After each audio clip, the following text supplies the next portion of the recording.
Bonjour à toutes et à tous, je fais cette vidéo pour accueillir les nouveaux-nés dans l'église de Yahushua, la véritable église, celle que Yahushua voulait bâtir. Vous êtes dans la maison de Elo Yaye. Elo Yaye, c'est moi, c'est mon nom spirituel, mon nom dans la dimension céleste, parce que chaque apôtre, en fait, est un fondement en Christ, c'est une maison du Seigneur. Parce que les églises, conformément à la Bible, ce ne sont pas des bâtiments, des cathédrales, ce sont des églises de maison. Parce qu'à la maison, vous n'allez pas jouer au petit saint. Si vous avez des problèmes avec des démons, on va le voir tout de suite. Si vous êtes là pour juste jouer, on va le voir tout de suite. Si vous êtes juste là pour profiter, on va le voir tout de suite. Ça, les églises, c'est des églises de maison. Hein? Donc, j'accueille dans la maison de Elo Yaye, Elio Yaye, Elé, cela veut dire le Père, mon Père, hein, Ya, hein, c'est ce que signifie le préfixe Ya, hein, c'est bien le El, c'est-à-dire le Créateur, et Yé, c'est Emmanuel. Donc c'est la maison du Père donnée, confiée à Emmanuel pour l'édification de son peuple. C'est ça qu'on appelle l'Église.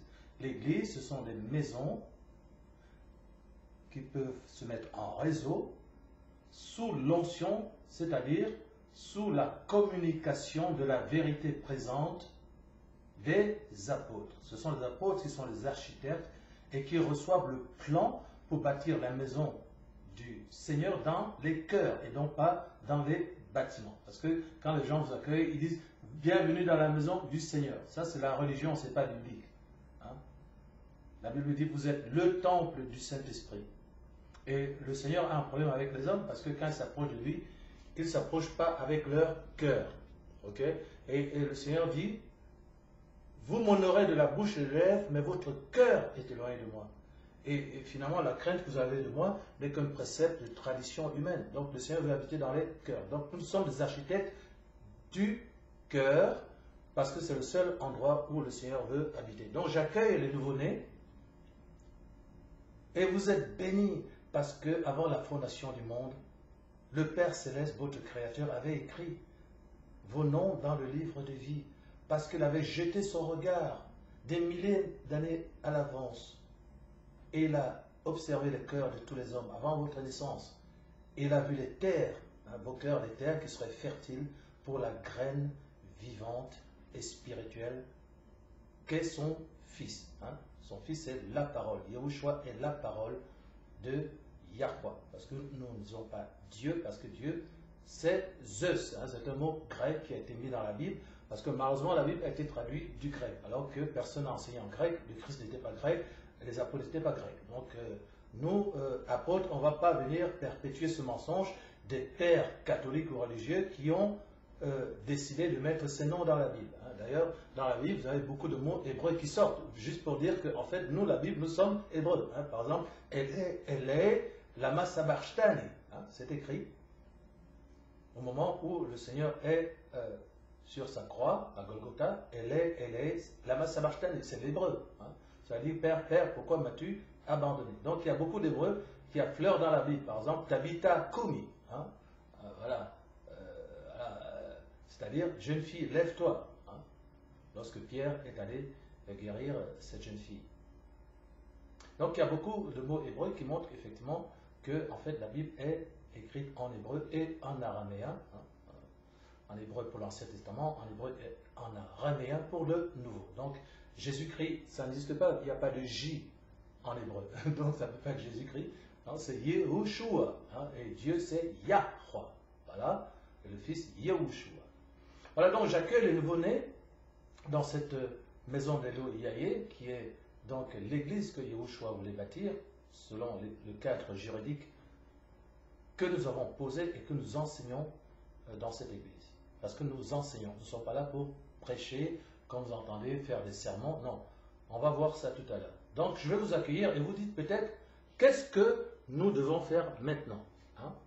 Eh bien, vous êtes nés de nouveau, vous êtes des enfants dans la pouponnière du Seigneur.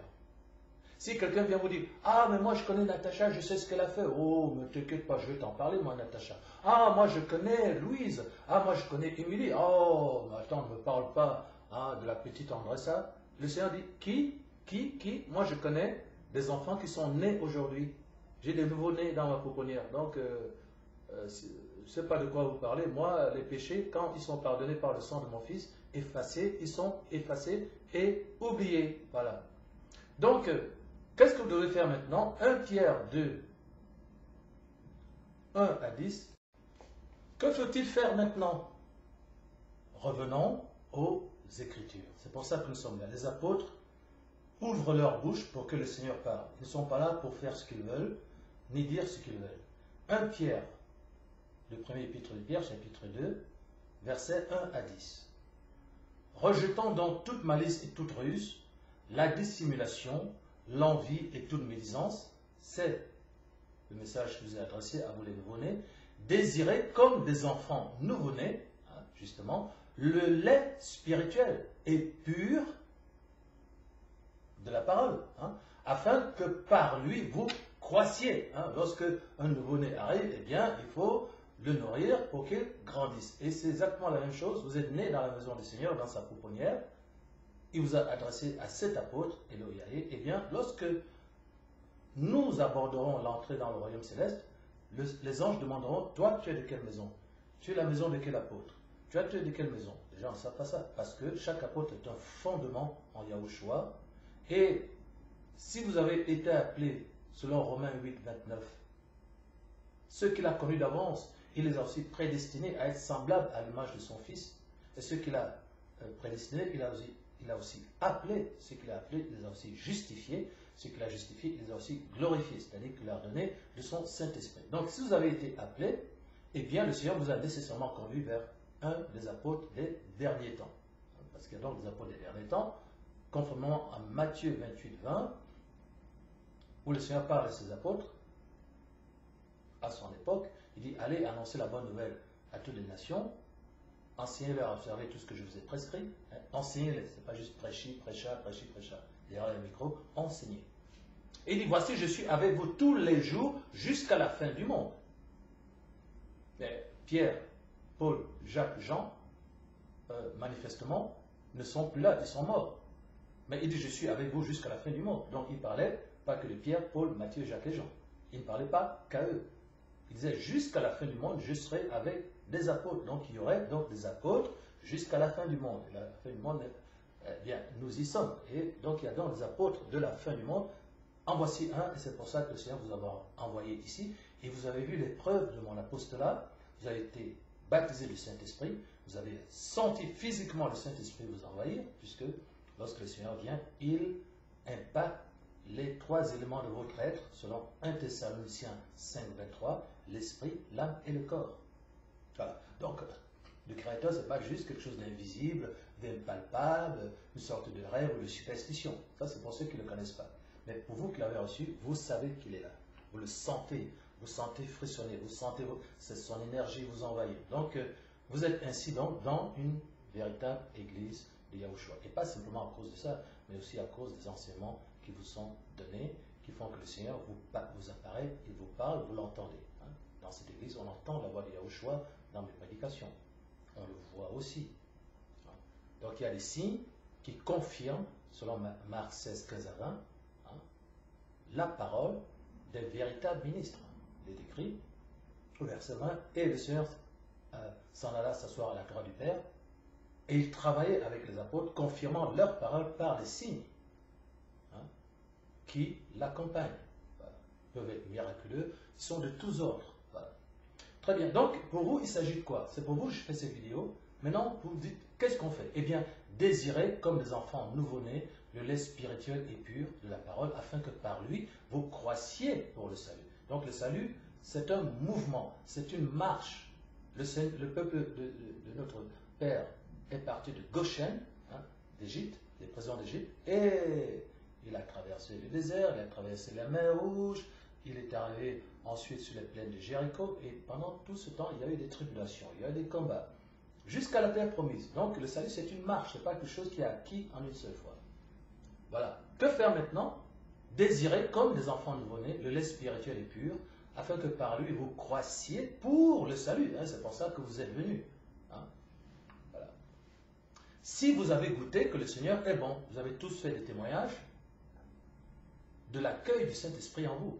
Des témoignages spectaculaires. Donc vous avez goûté, bien-aimés. Vous avez goûté que le Seigneur est bon. Alors approchez-vous de lui, pierre vivante, vous qui êtes rejetés, moqués par les hommes, pierre vivante rejetée par les hommes, mais choisie et précieuse devant Yahweh. Et vous-même, comme des pierres vivantes, édifiez-vous, progressez, construisez-vous par la parole de la vérité présente. Puisqu'il est écrit, nous serons édifiés dans la vérité présente. Édifiez-vous donc pour former une maison spirituelle, pas des bâtiments. Les églises, ce n'est pas des bâtiments. L'église, c'est un corps. La Bible nous dit dans Éphésiens que l'église est son corps. Voilà. Donc, c'est une maison spirituelle. Ce n'est pas une maison matérielle avec des bâtiments. Ce sont les cœurs. Donc, édifiez-vous pour former une maison spirituelle, un saint sacerdoce, c'est-à-dire un ministère, c'est-à-dire des activités, des œuvres qui vont vous être montrées pour porter des fruits, parce que le Seigneur dit, lorsque vous porterez beaucoup de fruits, c'est alors que mon Père sera glorifié. Lorsque on vient chercher votre terre, qu'on voit que c'est une bonne terre, on arrache les épines, c'est le travail des apôtres. C'est pour ça que vous venez dans la maison de cet apôtre, il fait de l'agriculture céleste, il retire les épines, tous les fondements malsains, faux que vous aviez, l'idée que vous aviez même du Seigneur, de la foi, etc. On retire les épines, on retire les pierres, on arrache les mauvaises herbes, pour semer la graine spirituelle de la vérité présente, par opposition au mensonge et à la corruption spirituelle d'où vous venez, malgré vous, parce que l'ignorance, le Seigneur l'a permis, non pas pour qu'on demeure ignorant, mais c'est pour qu'on cherche la vérité. Amen. Donc, c'est pour ça qu'on dit que vous êtes devenu un saint sacerdoce. C'est-à-dire que vous allez accomplir des œuvres qui ont été préparées d'avance afin que vous les pratiquiez. C'est ça qu'on appelle les bonnes œuvres. Ce n'est pas les œuvres caritatives. C'est des œuvres que le Seigneur a préparées dans les cieux avant même votre naissance et que maintenant il vous révèle par l'acquisition du Saint-Esprit. Puisque le Seigneur, c'est l'Esprit. Donc, vous êtes un saint sacerdoce afin d'offrir des victimes spirituelles. Les victimes spirituelles, c'est vous. Avant, on tuait les animaux pour offrir le sang, pour essayer de purifier les péchés. Ça durait 1 an, il fallait recommencer. Mais maintenant, le sacrifice, c'est nous. Et nous sommes des sacrifices vivants. On n'a plus besoin de s'égorger. Non, les sacrifices vivants, c'est nous. Nous renonçons à nous-mêmes. Nous mourons à notre ancienne personne. Donc, c'est nous les victimes spirituelles, c'est nous les offrandes. Mais ce sont des offrandes vivantes. Pas comme les musulmans qui croient qu'il faut mourir pour Allah. Non, parce qu'ils ne croient pas que Yahushua est déjà venu dans la peau d'un homme pour mourir. Donc, comme ils ne croient pas en lui, eh bien, ils croient que c'est à eux de mourir. Mais notre Seigneur, ce n'est pas Satan qui veut des sacrifices humains. Voilà, parce que c'est ce qu'ils font. Les gens qui se font exploser au nom de Allah, c'est juste des sacrifices humains. Et ça, c'est du satanisme. Le Seigneur a déjà offert son agneau qui a été sacrifié, qui a versé un sang précieux, et une fois pour toutes, les péchés sont effacés. C'est une grâce, ce n'est pas par les œuvres. Donc, il s'agit pour vous maintenant de devenir des victimes spirituelles agréables à Yahweh par Yahushua. Car il est dit dans l'Écriture, verset 6, « Je mets en Sion », c'est-à-dire dans l'Église, une pierre angulaire, choisie, précieuse. On vous parlait de maison. Donc, dans chaque maison, vous avez la pierre d'angle. S'il n'y a pas la pierre d'angle, eh bien, la maison, elle ne peut pas procurer une sécurité quelconque, parce que les courants d'air passent, la maison, en fait, elle est ouverte. Donc, la pierre d'angle, c'est la pierre la plus importante, parce que c'est elle qui permet de fermer la pièce, en réalité. Et donc, Yahushua est la pierre d'angle, c'est-à-dire que sans cette pierre d'angle, on ne peut pas bâtir. Ceux qui veulent bâtir, ceux qui veulent réussir, ceux qui veulent être heureux, eh bien, s'ils rejettent la pierre d'angle qui est Yahushua, eh bien, ils ne seront jamais heureux. Ils ne trouveront jamais la paix, ils ne trouveront jamais la liberté. Bref, leur maison, c'est-à-dire eux-mêmes, ne seront jamais bâtis et ne parviendront jamais au salut. Même s'ils prétendent être heureux sur la terre avec l'argent, avec les positions sociales, etc. Mais on sait très bien que du jour au lendemain, toutes ces choses peuvent disparaître.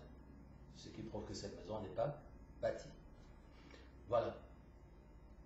Donc, je mets en Sion, c'est-à-dire dans l'Église, une pierre angulaire choisie, précieuse. C'est le Christ. Et celui qui croit en elle ne sera point confus. L'honneur est donc pour vous, bien-aimés, qui croyez. Et croire dans le sens de croître. Hein, c'est pas juste je crois, parce que la Bible dit que si c'est juste la croyance, eh bien les démons aussi y croient. Hein. Satan croit que Yahweh existe. Hein. Mais est-ce que c'est pour ça qu'il est enfant de Yahweh? Non. Est-ce que c'est pour ça qu'il aime Yahweh? Non. Voilà. Donc le fait de croire en l'existence de Dieu, ça ne sert à rien. Voilà. Ce qu'on veut, c'est la foi. C'est une interaction. Hein. Hébreux 11:6, il faut que celui qui croit que Yahweh existe, c'est bien, mais il faut aussi que tu crois qu'il est le rémunérateur de ceux qui le cherchent.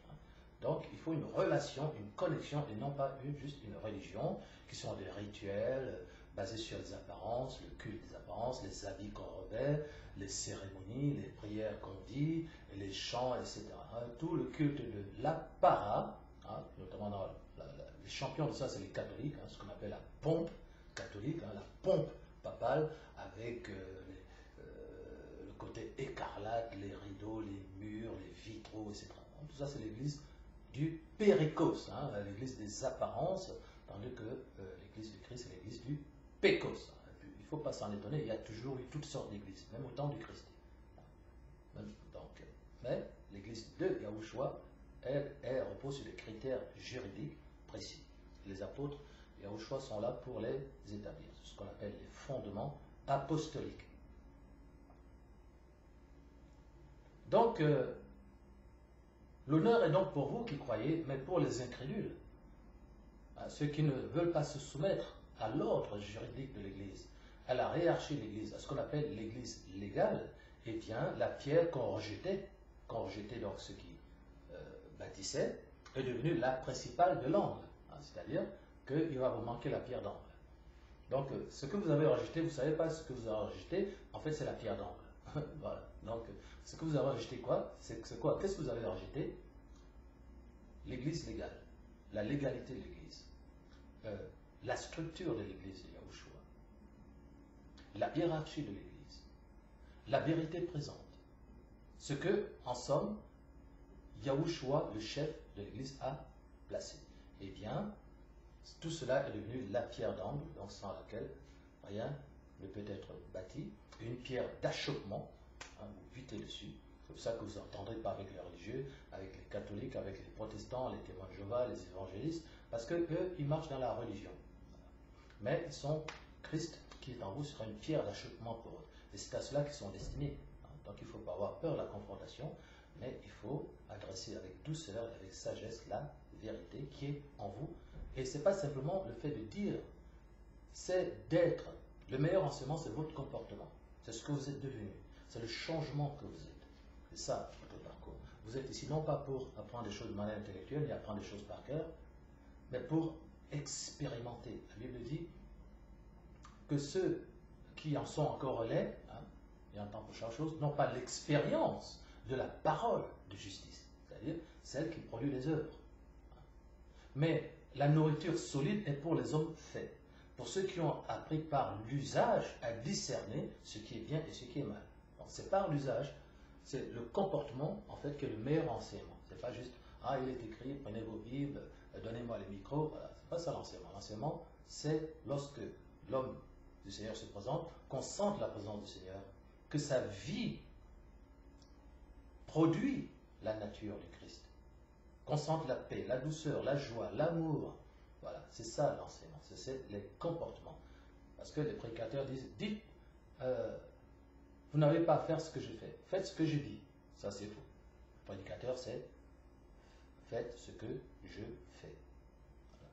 Le prédicateur ne dit pas, allez et faites. Il dit, venez, parce que moi j'ai marché sur ce chemin et je sais, parce que j'y ai marché, comment ça fonctionne. Et regardez, je suis arrivé, soyez donc mes imitateurs, comme je le suis moi-même de Christ. Ok? La Bible dit, ici heurte pour n'avoir pas cru à la parole, donc la parole de vérité, c'est-à-dire la vérité présente, parce qu'il y a la vérité ancienne, c'est toujours la parole divine, mais on est dans une marche. Le Seigneur ne distribue plus aujourd'hui la manne dans le désert, on est bien d'accord. Pourtant, c'était bien la parole du Seigneur. Voilà. Donc, mais aujourd'hui, le Christ est venu et c'est lui qui est le pain de vie. Vous voyez? C'est toujours le Seigneur qui parle dans l'Ancien Testament et le même qui parle dans le Nouveau, mais il dit des choses nouvelles. Il est le même hier, aujourd'hui, éternellement, hein, Hébreux 13, 8, mais il fait des choses nouvelles. Hein, c'est ce qu'il dit dans Isaïe 43, 18. Ne pensez plus aux événements passés. Ne considérez plus ce qui est ancien. Voici, je fais une chose nouvelle sur le point d'arriver. Voilà. Ne la connaîtrez-vous pas? Je mettrai un chemin dans le désert, voilà, et des fleuves dans la solitude. Vous, au contraire, verset 9, vous êtes une race élue, un sacerdoce royal. C'est ce que j'ai dit. Vous exercez un ministère dans le temple, par vos œuvres, par vos actions. Vous êtes une nation sainte.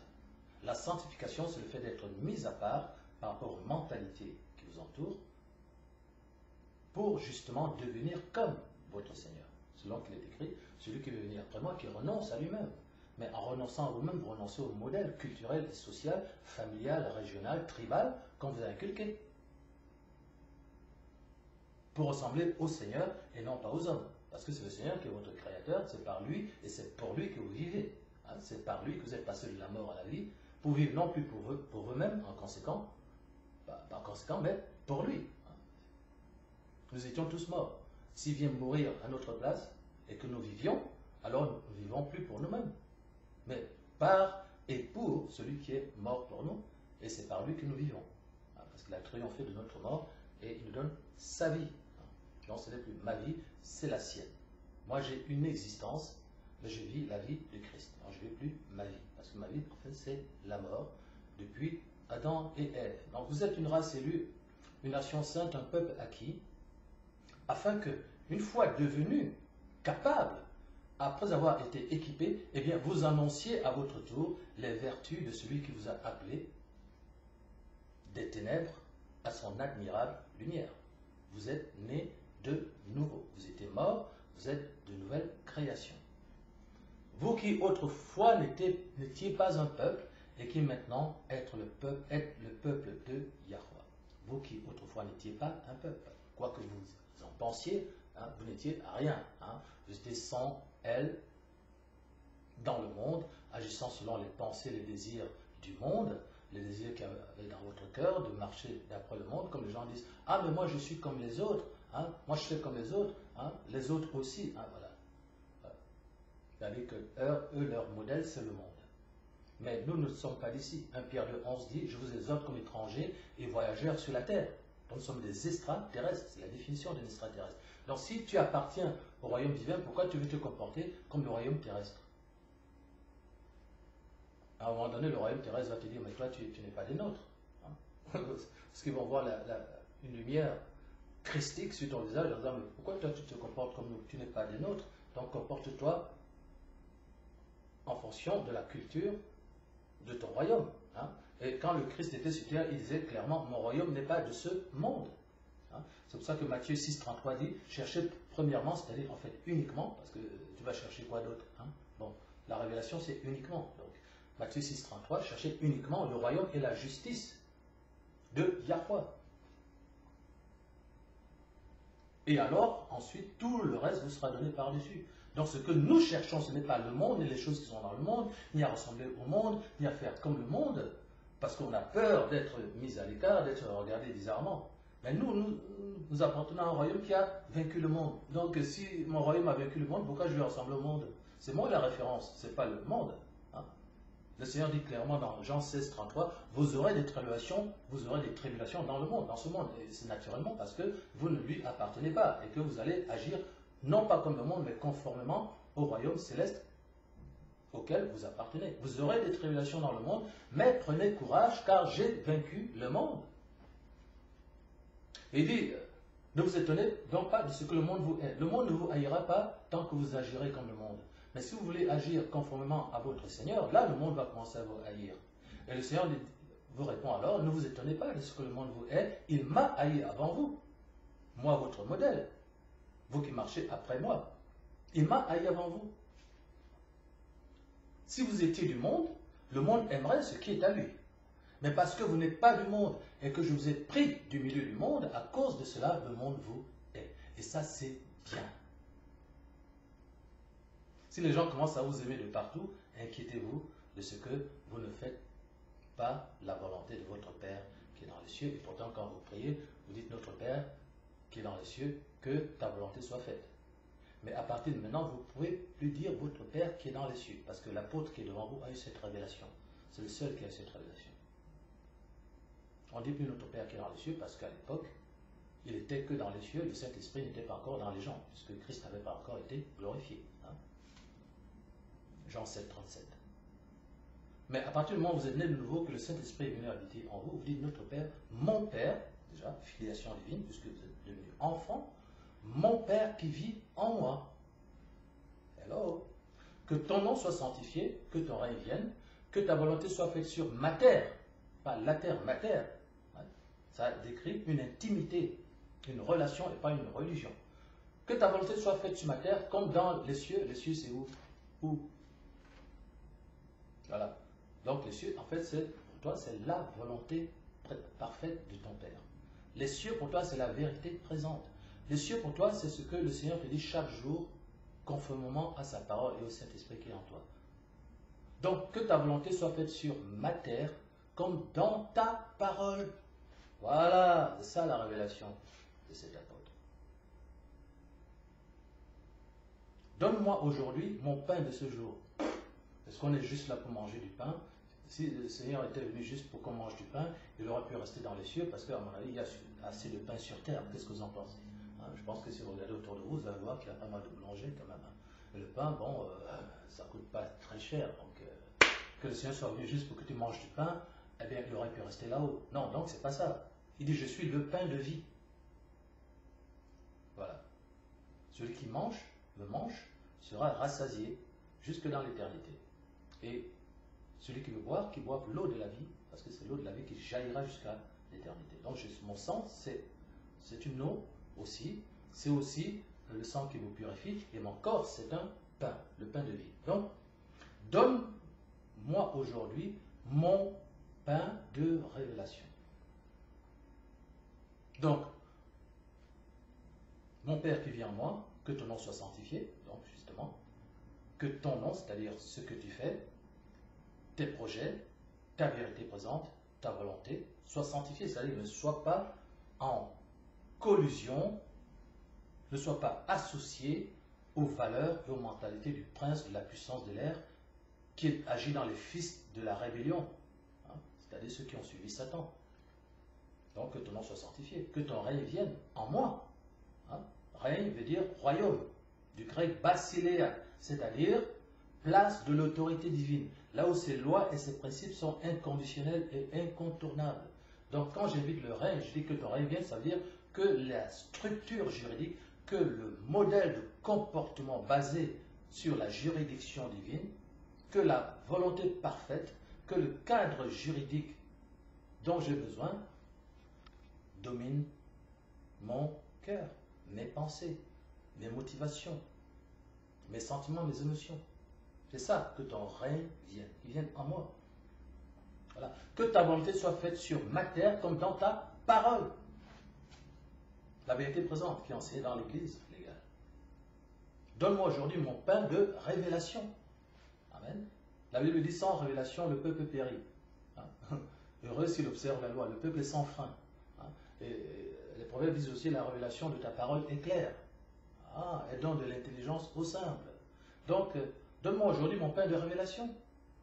Quand je lis cette parole, c'est ce texte, qu'elle devient une parole qui a du sens et qui m'instruit. Ok? Donne-moi aujourd'hui mon pain de révélation. Pardonne-moi mes offenses, comme je pardonne aussi à ceux qui m'ont offensé. Ne me soumets pas à la tentation. Là, les gens croient que c'est quoi? Est-ce que le Seigneur tente les gens? Ben non, la Bible dit clairement que le Seigneur ne tente personne, il n'est lui-même pas tenté par le mal, évidemment, mais celui qui est tenté est amorcé par sa propre convoitise. Voilà, la convoitise ayant été consommée, produit la mort. Donc, par révélation, il s'agit de quoi? Il s'agit de 1 Pierre 3, 10. Puisque tu as gardé la parole de persévérance qui est en moi, moi aussi je te garderai de la tentation qui vient sur la terre pour éprouver tous les hommes. C'est quoi ça? C'est la grande tribulation. Donc, en fait, ce passage dit, préserve-moi de la grande tribulation. La grande tribulation, c'est ce qui arrive sur terre lorsque l'Église sera enlevée. Donc tu es en train de dire dans cette prière, en fait, faites que je devienne ton épouse et que je sois enlevé pour être ainsi préservé de la grande tribulation. Voilà. Donc, ne me soumets pas à la tentation qui vient sur le monde pour éprouver tous les habitants de la terre. Amen. Voilà. Donc, vous avez appris quelque chose de très important. Mais délivre-moi du mal. Hein, parce que ça, c'est le mal qui vient sur la terre. Voilà. Voilà comment il faut prier. Et puis, au siècle des siècles, tu dis éternellement. Hein, voilà.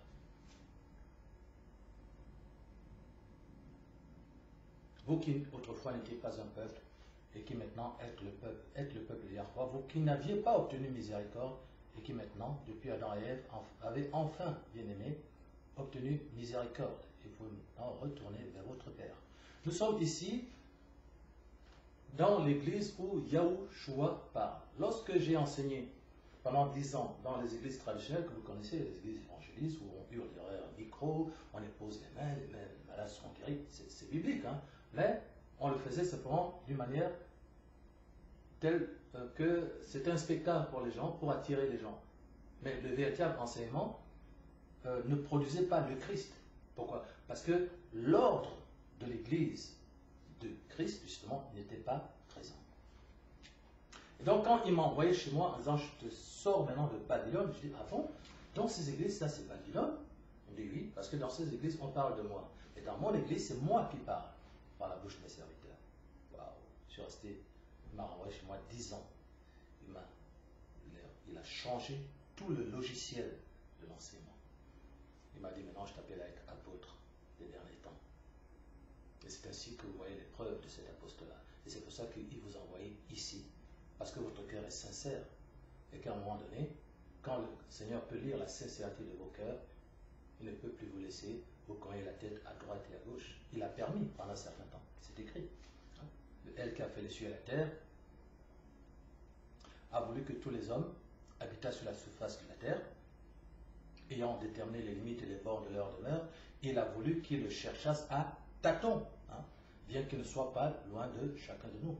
Pourquoi? Parce qu'il voulait éprouver votre sincérité, votre détermination à trouver la vérité, conformément à la paix qui est en vous depuis avant la fondation du monde. Le temps était venu pour le Seigneur d'honorer votre désir, votre quête, votre demande de la vérité.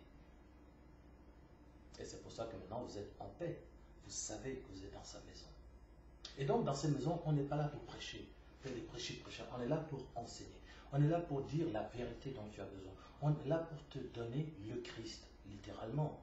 Pas juste des textes, pas juste des mots. Le Christ, c'est lui qui te délivre. C'est sa présence, c'est la manifestation de sa présence. C'est pour ça que 2 Timothée 4.2 nous dit ici, prêche la parole, certes, mais insiste en toute occasion, favorable ou non, reprend, censure, exhorte avec toute douceur et en instruisant. C'est ce que nous faisons.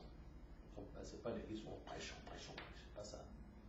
Donc il faut changer de mentalité par rapport à l'église illégale, hein, qui pullule dans le monde par milliards de croyants. Hein, que ce soit les catholiques, les témoins de Jéhovah, les protestants, les évangélistes, etc. Parce que les évangélistes ils disent que dès que tu as confessé le nom du Seigneur, boum, tu es sauvé. C'est faux. Romains 19, ce fameux passage sur lequel ils se basent tous. Si tu confesses le Seigneur Yahushua, tu seras sauvé. De ta bouche le Seigneur Yahushua et que Yahweh l'a ressuscité des morts, tu seras sauvé. Hein, parce que c'est en croyant du cœur qu'on parvient à la justice, c'est en confessant la bouche qu'on parvient au salut. Mais quand tu as confessé ça, ils disent c'est bon, alléluia, tu es sauvé. Ils ont juste oublié le temps, la conjugaison qui est utilisée. C'est pas tu es sauvé, c'est tu seras sauvé. Les évangélistes, les pentecôtistes. L'église illégale. Ils n'ont pas la révélation. Ils lisent un texte, on dit tu seras, et ils disent tu es. Isaïe 29.11. Toute la révélation est pour vous comme un livre cacheté qu'on donne à un homme à lire en disant lis donc ceci, et il dit il est cacheté. Ou qu'on donne à un homme à lire en disant lis, et dit Non, mais moi, je ne sais pas lire. Voilà, vous voyez? Donc, ce n'est pas tout d'avoir une Bible, ce n'est pas tout d'avoir un micro, ce n'est pas tout de dire je suis prédicateur. Il y a une chose qui s'appelle la révélation, qui est donnée aux véritables apôtres. C'est eux, dans Matthieu 16, à qui le Seigneur donne les clés. À Matthieu 16, 18, à partir du verset 17, je vous donne la clé du royaume des cieux. Ce que vous lirez sur la terre sera lié dans les cieux. Et les décisions que vous prendrez, eh bien, elles seront validées dans le ciel. Ce que vous délirez sur la terre sera délié dans les cieux. Voilà le pouvoir qui est donné au véritable ministre. C'est pour ça que le Seigneur vous a envoyé ici. 2 Timothée 3, 16 à 17 dit « Toute écriture est inspirée de Yahweh ». Donc on n'a pas à interpréter.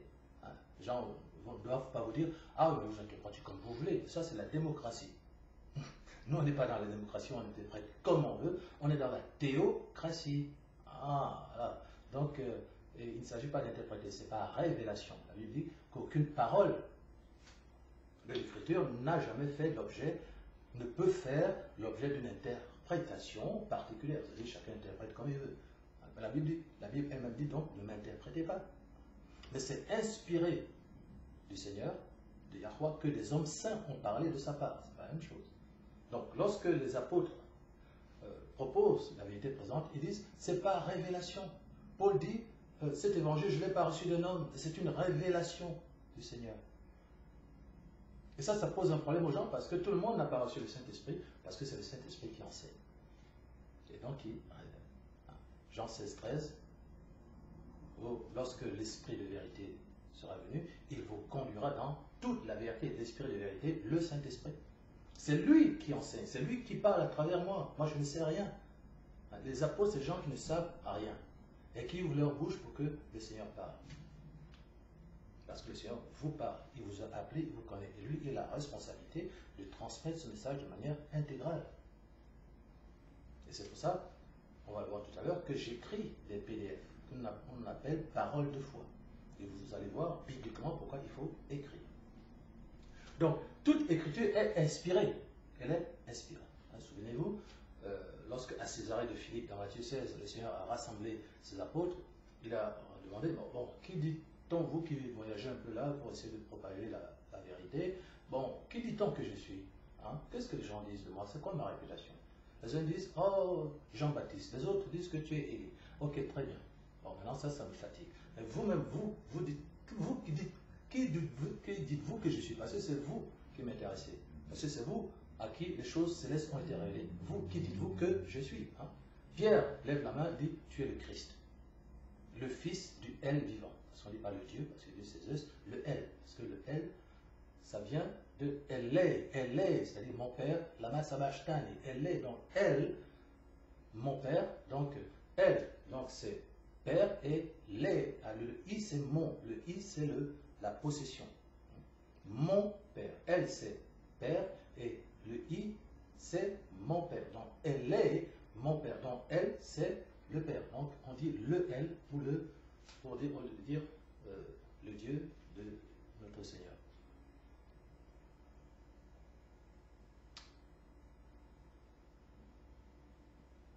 Ok, donc on dit ici, dans le psaume 32, 8 à 10, je t'instruirai, je te montrerai la voie que tu dois suivre, je te conseillerai, j'aurai le regard sur toi. Donc il s'agit d'instruire. On n'est pas là, je le répète, pour prêcher, on est là pour instruire. Conformément donc aux Écritures. Je t'instruirai. Donc, pour que tu sois instruit, il faut que les choses soient précises. Il faut qu'elles viennent du Saint-Esprit, il faut qu'elles soient précises. Et c'est le Saint-Esprit qui enseigne. J'ai cité tout à l'heure Jean 16, 13, lorsque l'Esprit de vérité viendra, il vous conduira dans toute la vérité. Il vous conduira dans toute la vérité. Il ne parlera pas de lui-même, il vous rappellera ce que moi, Yahushua, je vous ai dit. Donc, le Saint-Esprit, quand il parle, on entend Yahushua, c'est-à-dire la parole vivante, pas une lettre morte. Donc, il y a toujours, chaque fois que quelqu'un parle, c'est un esprit qui parle. Mais lequel? Il y a trois genres d'esprit. Il y a l'esprit de l'homme, c'est ce qu'il y a dans 1 Corinthiens 2. Autant c'est par l'esprit de l'homme qu'on connaît les choses de l'homme, hein, normal que les hommes connaissent les choses qui sont autour d'eux, qui se connaissent, ils parlent par l'esprit de l'homme, dans leurs bouquins, dans leurs études, dans l'éducation, partout c'est l'esprit de l'homme. Okay? C'est par l'esprit de l'homme que je connais les choses de l'homme, voilà, toutes les découvertes, etc. Bon, et la Bible dit, c'est par l'esprit de Yahweh que je connais aussi les choses de Yahweh, hein, les choses que Yahweh m'a réservées par sa grâce. Donc il y a l'esprit de l'homme, il y a le Saint-Esprit qui est l'esprit du Père, qui est le Seigneur, et aussi l'esprit de Satan, les démons. Donc il y a toujours 3 esprits qui parlent quand quelqu'un parle. C'est soit l'esprit de l'homme, soit le Saint-Esprit, soit les démons. Comment on vérifie? Eh bien, est-ce qu'on entend la parole quand cet esprit-là parle? Est-ce qu'on peut retracer dans une adresse biblique? Est-ce qu'on peut juridiquement cadrer ce qui est en train d'être proposé dans la Bible? D'où la nécessité de requérir une autre base juridique quand les gens s'expriment. Ah oui, mais ma petite, mais tu n'as pas bien compris, ma petite, là, mais en fait, la Bible, c'est ça, Jésus, mais en fait, ce que c'est. Non. Tonton, tati, est-ce qu'on peut juste prendre la Bible pour voir où ce que tu dis a été écrit? Ah, mais pourquoi? Mais parce que la Bible elle-même dit, vérifiez-moi. Acte 17, 11. Ces Juifs de Béret étaient plus sages que ceux de Thessalonique, car ils sondaient tous les jours la parole de Yahweh pour vérifier si ce qu'on leur disait était exact. On dit qu'ils étaient plus sages que ceux de Thessalonique. Donc ma tati, mon tonton, ma tata, mon frère, mon ami, tu ne veux pas que je sois moins sage que les Juifs de Béret, hein? Sauf si tu me détestes, quoi. On ne sait jamais, peut-être tu me hais, hein? Tu veux que je sois un fou furieux. Mais si tu m'aimes un peu, que tu me respectes, tu permettras que j'aille vérifier. Hein? Parce qu'il paraît que quand on est sage, eh bien on vérifie. Tu veux que je sois sage ou que je sois fou? Réponds-moi, ça on ne sait jamais. Hein? Voilà. Voilà ce qu'il faut faire. Donc, c'est le Saint-Esprit qui enseigne. C'est clair. Il vous conduira dans toute la vérité parce qu'il ne parlera pas de lui-même, dit le Seigneur. Il vous rappellera ce que moi, le Seigneur, votre Sauveur, je vous ai dit. Voilà. Et il vous annoncera les choses à venir. Ah, pas besoin d'aller voir les marabouts. Nous, on a déjà le Saint-Esprit qui nous dit les choses à venir. Merci, monsieur le marabout, je ne prends pas tes petits cartons d'invitation là, des prospectus. Hein, parce que moi, le Saint-Esprit m'annonce les choses à venir. Voilà. Et si j'étais toi, je viendrais aussi là parce que Satan, c'est Satan et Yahushua, il a vaincu Satan. Donc, à mon avis, si tu as un peu d'intelligence, tu devrais choisir le vainqueur contre le vaincu. Hein. Bon, moi, je dis ça, je dis rien, hein, comme on dit, mais je le dis quand même. Hein. Bon, alors, donc, le verset continue en disant,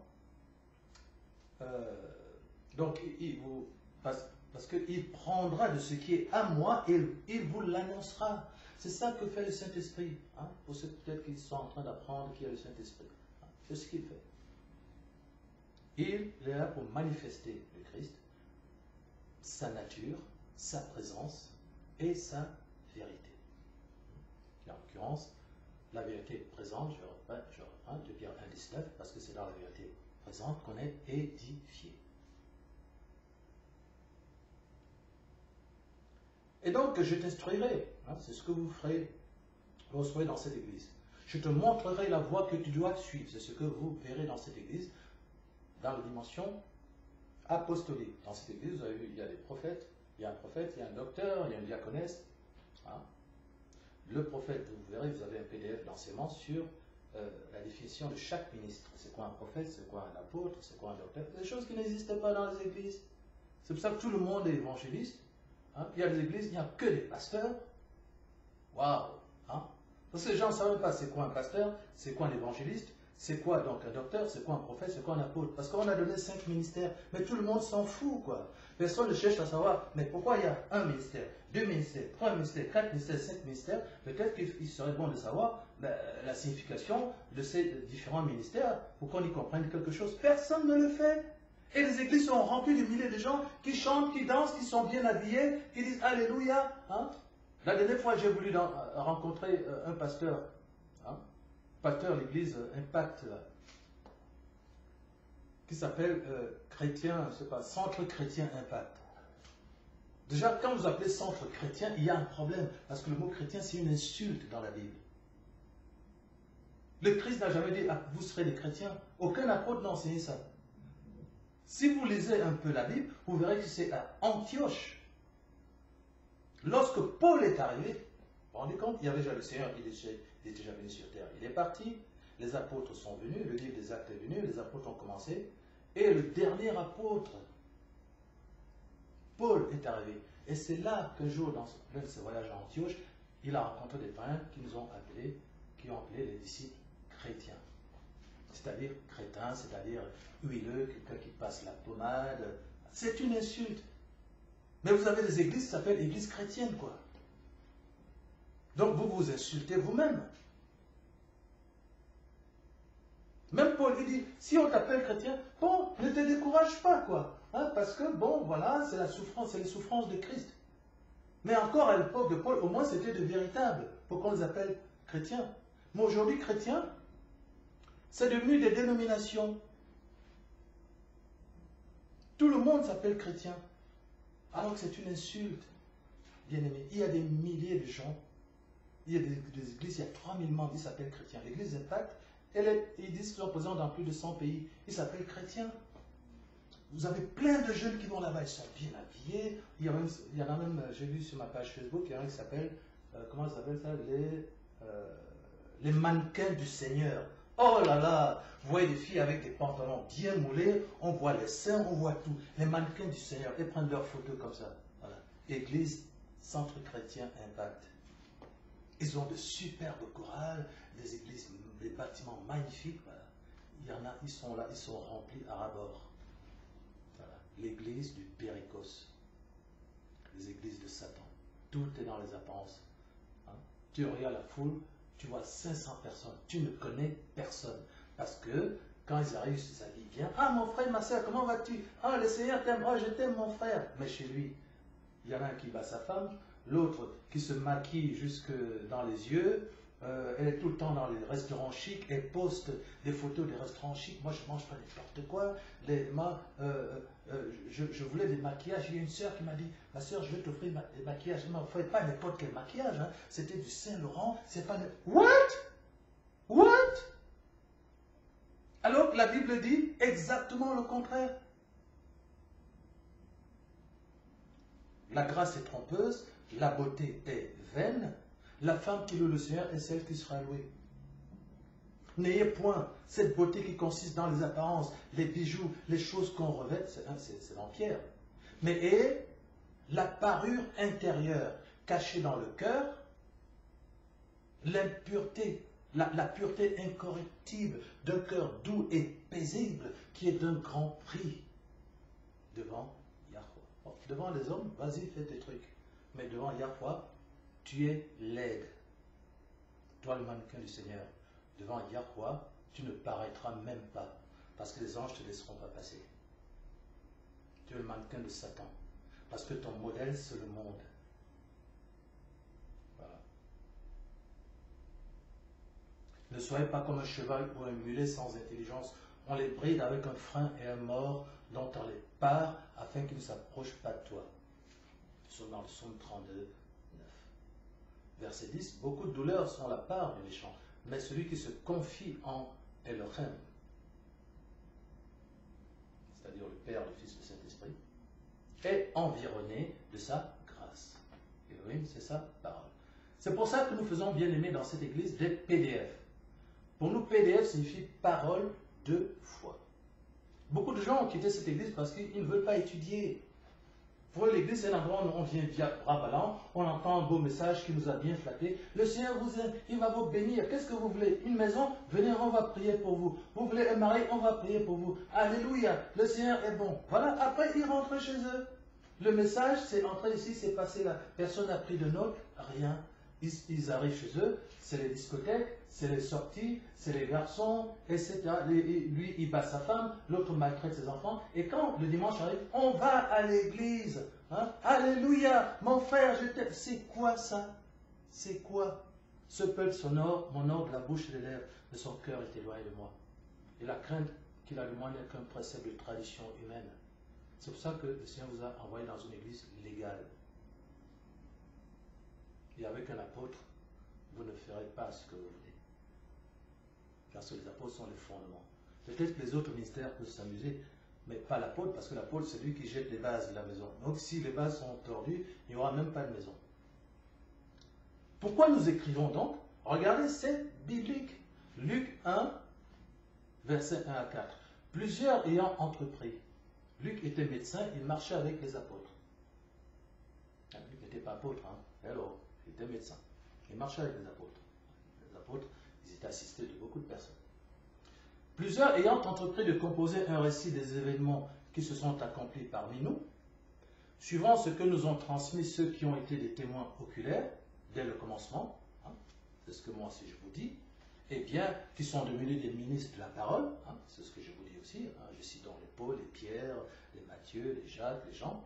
Eh bien, moi, Emmanuel Motet et Lio Yaé, il m'a aussi semblé bon, après avoir fait des recherches exactes sur toutes ces choses depuis leur origine, de vous les exposer par écrit, et d'une manière exacte, d'une manière suivie. Voilà, il y a PDF après PDF, il y a des étapes. Par exemple, là, vous avez reçu le PDF Église légale versus Église légale, vraiment pour arracher les épines, pour ensuite semer et planter, pour bâtir et construire.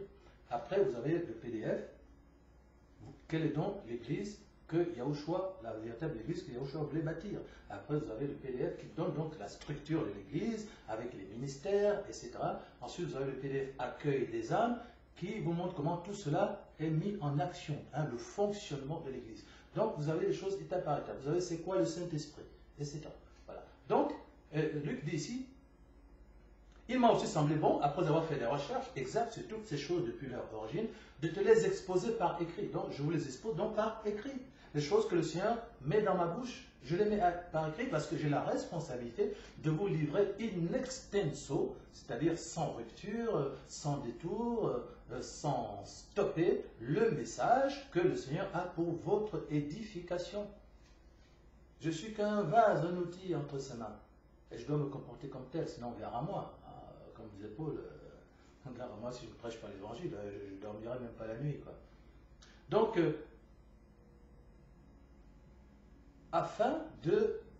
donc il m'a aussi semblé bon, après avoir fait des recherches exactes sur toutes ces choses depuis leur origine, de te les exposer par écrit, par blablabla, le Seigneur bon, alléluia. Ça c'est des slogans, ça. Ça c'est des slogans, ça n'édifie pas.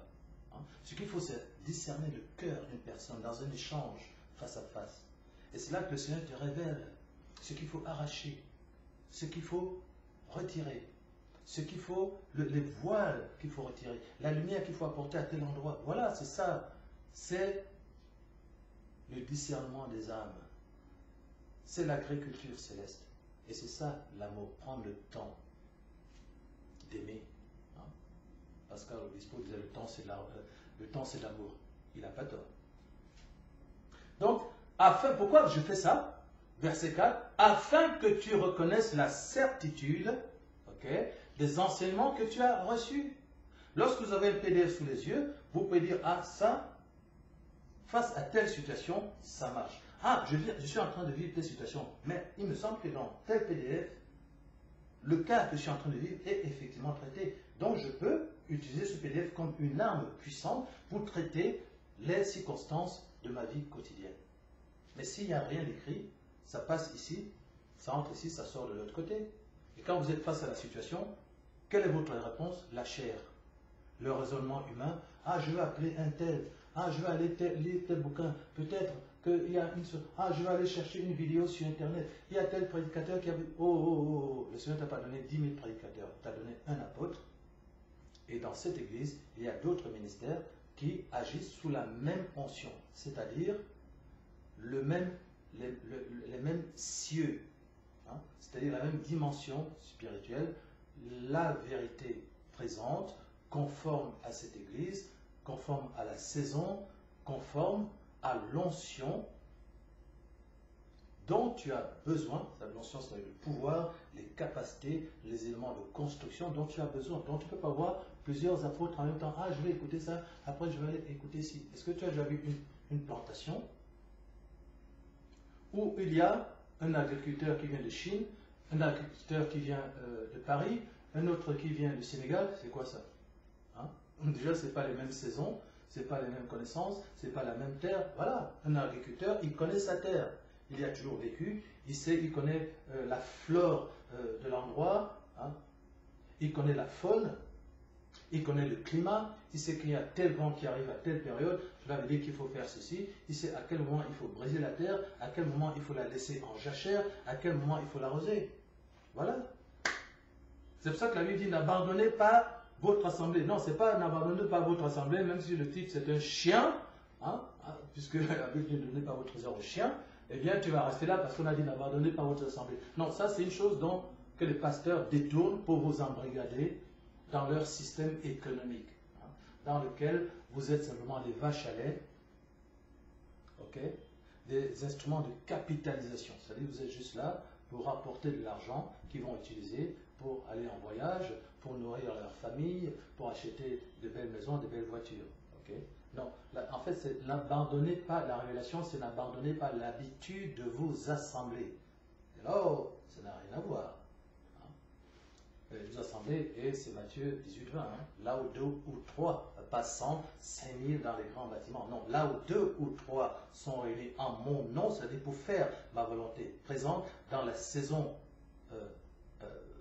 précise qui correspond à la marche divine, alors je suis au milieu d'eux. Donc il faut suffire un apôtre ou un évangéliste ou un prophète ou un pasteur sous l'onction de l'apôtre, c'est-à-dire qui vous a délivré la vérité présente et la marche à suivre, alors je suis au milieu d'eux. Oui. Donc voilà pourquoi nous faisons des PDF et voilà pourquoi les PDF sont nécessaires. Donc, il y a beaucoup de gens qui sont partis de cette église parce qu'ils ne voulaient pas étudier. Ah, toi avec tes PDF c'est aussi difficile, après il faut se souvenir de ce qui est écrit dedans, après il faut répondre aux questions. Ah bon? Mais le Seigneur dit, est-ce que c'est moi qui ai dit ça? Hein? N'est-ce pas qu'ici on est en train de lire la Bible qui dit j'ai écrit pour l'exactitude du message 1. Et puis n'est-ce pas que c'est le Seigneur qui dit si vous demeurez en moi et que mes paroles demeurent en vous, voilà. Celui qui m'aime, il gardera mes commandements, c'est-à-dire mes paroles, ce n'est pas les 10 commandements, les paroles que je vous dis tous les jours. Dans les enseignements, aussi dans votre vie de tous les jours, une fois que vous avez reçu ces enseignements. Celui qui m'aime, il gardera mes paroles. Je l'aimerai, mon Père l'aimera, nous viendrons et nous installerons chez lui, nous ferons notre demeure chez lui. Si vous demeurez en moi et que mes paroles demeurent en vous, voilà, demandez ce que vous voudrez et cela vous sera accordé. Donc, est-ce que c'est mon intérêt ou est-ce que c'est le vôtre de garder les paroles du Seigneur compte tenu de cette promesse? Il me semble que c'est le vôtre.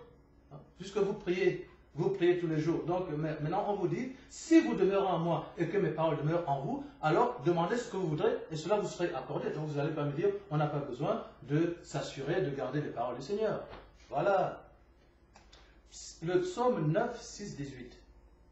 Quittez la stupidité et vous vivrez, et marchez dans la voie de l'intelligence. La révélation du mot voix, on parle toujours des voix du Seigneur. Les voix, c'est quoi? C'est la fréquence. Donc il faut déjà savoir où, hein, à quelle fréquence le Seigneur parle, parce que tout le monde parle au nom du Seigneur. Hein, tout le monde veut enseigner. Alors que ça passe que c'est pas si ça passe que ça coûte d'enseigner. Hein. Donc déjà, il faut trouver la fréquence. Donc la fréquence, c'est 1, c'est les voix, c'est 1, la fréquence, là où il parle, et ensuite les actions. Parce qu'il faut écouter avant d'agir. Voilà, beaucoup de gens vont se présenter au Seigneur, c'est Matthieu 7, 21 à 23. Mais nous avons chassé plein de démons. Mais on a prophétisé en ton nom, on a fait des miracles. Beaucoup de miracles en ton nom. Ah, vous avez fait ceci, vous avez fait cela. Et le Seigneur répond, mais vous êtes qui? Gabriel, tu connais cela? Vous êtes qui? Je ne vous ai jamais connu. Voilà. Retirez-vous de moi, vous qui commettez l'iniquité. C'est le contraire de la justice. C'est-à-dire l'exact opposé des œuvres du Seigneur, quoi. Matthieu 7, 21 à 23. Parce que vous avez agi, mais vous n'avez pas d'abord écouté. Vous n'avez pas pu écouter parce que vous n'avez pas pu entendre la parole du Seigneur. Vous n'avez pas pu entendre la parole du Seigneur parce que vous avez rejeté l'église légale.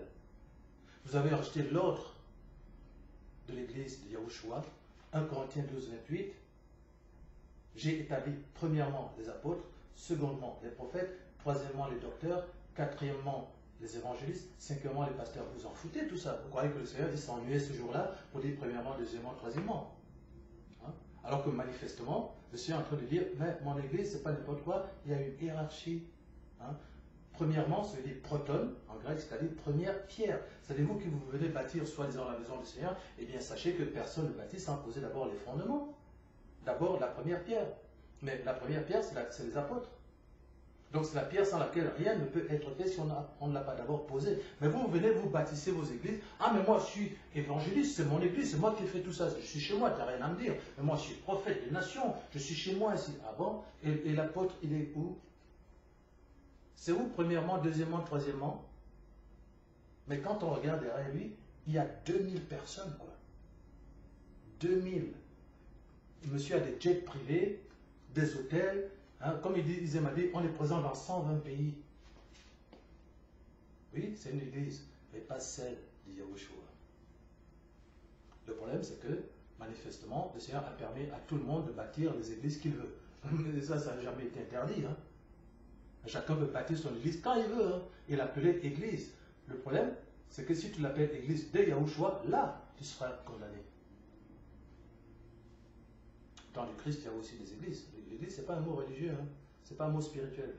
Peut-être qu'il peut être religieux, même, mais pas spirituel. C'est un mot civil, en fait. Église, c'est quoi? C'est simplement un personnage charismatique qui a des idées et des valeurs, qui agrège les gens autour de lui, qui aiment tellement ces idées qu'ils sont prêts à donner leur vie pour ces idées et ils vont dans la société les propager.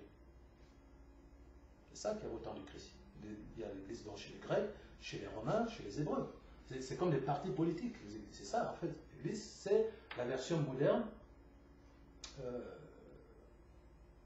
du parti politique. Hein. Et donc, c'est pour ça que le Seigneur a dit, je bâtirai mon église. Ça suppose qu'il y en a d'autres. Hein. Pronom possessif, hein. Je veux dire qu'il y en a d'autres. Hein. C'est pour distinguer. Hein. Or, l'église de Yahushua, hein, le chef, c'est pas un homme, eh bien, c'est un elle. Hein, c'est le Seigneur lui-même. Voilà. Et autour de lui, il a 5 ministères. Apôtres, prophètes, docteurs, évangélistes et pasteurs. Il n'y a pas le pape, il n'y a pas le curé, il n'y a pas les cardinaux, il n'y a pas je ne sais quoi. Il paraît même que j'ai entendu un catho dire à travers l'une de vous, je crois que c'était Louise, que le pape, c'est l'apôtre, hein. L'apôtre de l'Église. Non, le chef de l'Église, c'est pas, chez le pape, c'est le pape, hein. C'est pas Yahushua. Hein. Yahushua, c'est un petit garçon qu'on verse entre les mains de Marie, hein, qui est le deuxième personnage de l'Église chez les catholiques. Peut-être le premier personnage de l'Église chez les catholiques, c'est pas Yahushua, c'est Marie. Attention, le pape l'a dit. Hein. Voilà. Donc, ça, c'est une Église satanique où les saints, c'est des gens qui sont d'abord morts, hein, et qui ont fait un miracle outre-tombe. Mais quand on lit la Bible, on dit que, regardez ici, verset 10, le commencement de la sagesse, c'est la crainte de l'Éternel, et la science des saints, c'est l'intelligence. Est-ce que la science des saints, donc, c'est avec les gens qui sont morts dans la tombe, c'est là-bas qu'ils apprennent la science? Lorsque dans Éphésiens 4, 11, on dit, il a donné les uns comme apôtres, prophètes, docteurs, évangélistes et pasteurs pour l'édification des saints, ça veut dire quoi? Ça veut dire que les apôtres, les prophètes édifient des morts, et pas n'importe lesquels, ceux qui ont produit un miracle outre-tombe. Est-ce que vous voyez comment l'Église catholique est satanique? Pour la bonne et simple raison que ça n'a rien à voir avec les Écritures. Tout simplement. Tout est satanique. Tout. Voilà. Donc, nous écrivons les paroles qui peuvent être confrontées aux bases juridiques bibliques. Et lorsque quelqu'un nous parle, nous disons Acte 17, 11.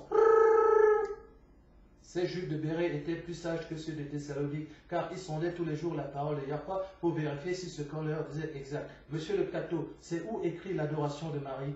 Où? Marie, c'est un être humain, que je sache. Adorer un être humain, c'est de l'idolâtrie criminelle. Vous faites des cantiques à Marie.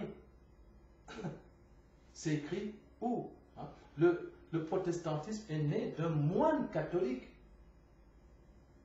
qui s'appelait Luther, Martin Luther, un moine catholique. il a une révélation, il est tombé, le juste vivra par la foi. Habakkuk 2,4. Le juste vivra par sa foi. C'est écrit partout dans la Bible. Okay. C'est la parole de foi que nous prêchons. La parole de foi. Et il a réalisé que l'Église catholique, c'est juste des traditions séculaires, des rituels, des cérémonies, fondées sur les apparences, les encens, qui sont écrits nulle part. Et il est sorti. Il a cloué 99 raisons sur la cathédrale de Munich, pour lesquelles l'Église catholique n'a rien à voir avec la Bible ni avec le Seigneur. Voilà. C'est pour ça que nous enseignons la vérité. Nous ne sommes pas juste là pour prêcher. Hein. Tout le monde sait, il y a encore quoi 50 ans, les chrétiens n'avaient même pas le droit de posséder, les catholiques chrétiens, puisque c'est comme ça qu'ils s'appellent, les catholiques n'avaient même pas le droit de posséder une Bible. Je ne parle même pas autant des cardinaux, Mazarin, etc. Donc, ça n'a jamais été leur problème. Hein. De toute façon, même aujourd'hui, ce que les catholiques se font sur la Bible, non, leurs Bibles sont tronquées, c'est n'importe quoi. Ils ne la lisent pas, ils se préoccupent des cérémonies, des cérémonies religieuses, des rituels, etc. Quoi. Voilà. Donc, Proverbe 9, 8 à 18 nous dit: quittez la stupidité et vous vivrez, et marchez dans la voie de l'intelligence spirituelle, la capacité de discerner le monde invisible, d'entendre la fréquence où le Seigneur parle et de la mettre en œuvre. La Bible nous dit ici dans Proverbe, Job 28, 28, au sujet de la sagesse et l'intelligence. La sagesse, c'est la haine du mal, s'éloigner du mal, c'est l'intelligence. Celui qui prend le moqueur s'attire le dédain. Celui qui reprend le moqueur s'attire le dédain. Donc ici, tu seras repris, censuré, c'est-à-dire ramené vers la voie droite, comme on met un mort au cheval pour qu'il ne te morde pas. Donc, celui qui reprend le moqueur s'attire le dédain, et celui qui corrige le méchant reçoit un outrage. C'est ce qui va vous arriver lorsque vous voudrez annoncer la vérité à ceux qui sont autour de vous. Le verset 8 nous dit: ne reprends pas le moqueur de peur, de crainte qu'il ne te haïsse. Donc il faut user du discernement spirituel. La Bible dit: ne donnez pas les choses saintes aux chiens. Ne jetez pas vos perles au pourceau, de peur qu'ils ne les foulent aux pieds, ne se retournent et commencent à vous déchirer. Hein. Ils vont encore vous insulter parce que vous avez posé leur vie la vérité. Il faut user du discernement. D'abord, ce n'est pas votre évangile, c'est l'évangile du Seigneur. Donc, il ne faut pas se mettre en colère si les gens ne le reçoivent pas. Premièrement, on n'est pas là pour l'enfoncer, on est là pour le partager. Et comme vous avez reçu le Saint-Esprit, laissez-vous guider par le Saint-Esprit. Il faut que ce soit lui qui parle, qui vous emmène vers une personne, qui crée des opportunités, des circonstances. La Bible dit: prêchez l'évangile en toutes circonstances favorables ou non. Mais vous qui êtes nés de nouveau, je ne vous demande pas d'aller prêcher. Parce qu'on ne demande pas à un bébé d'aller enseigner.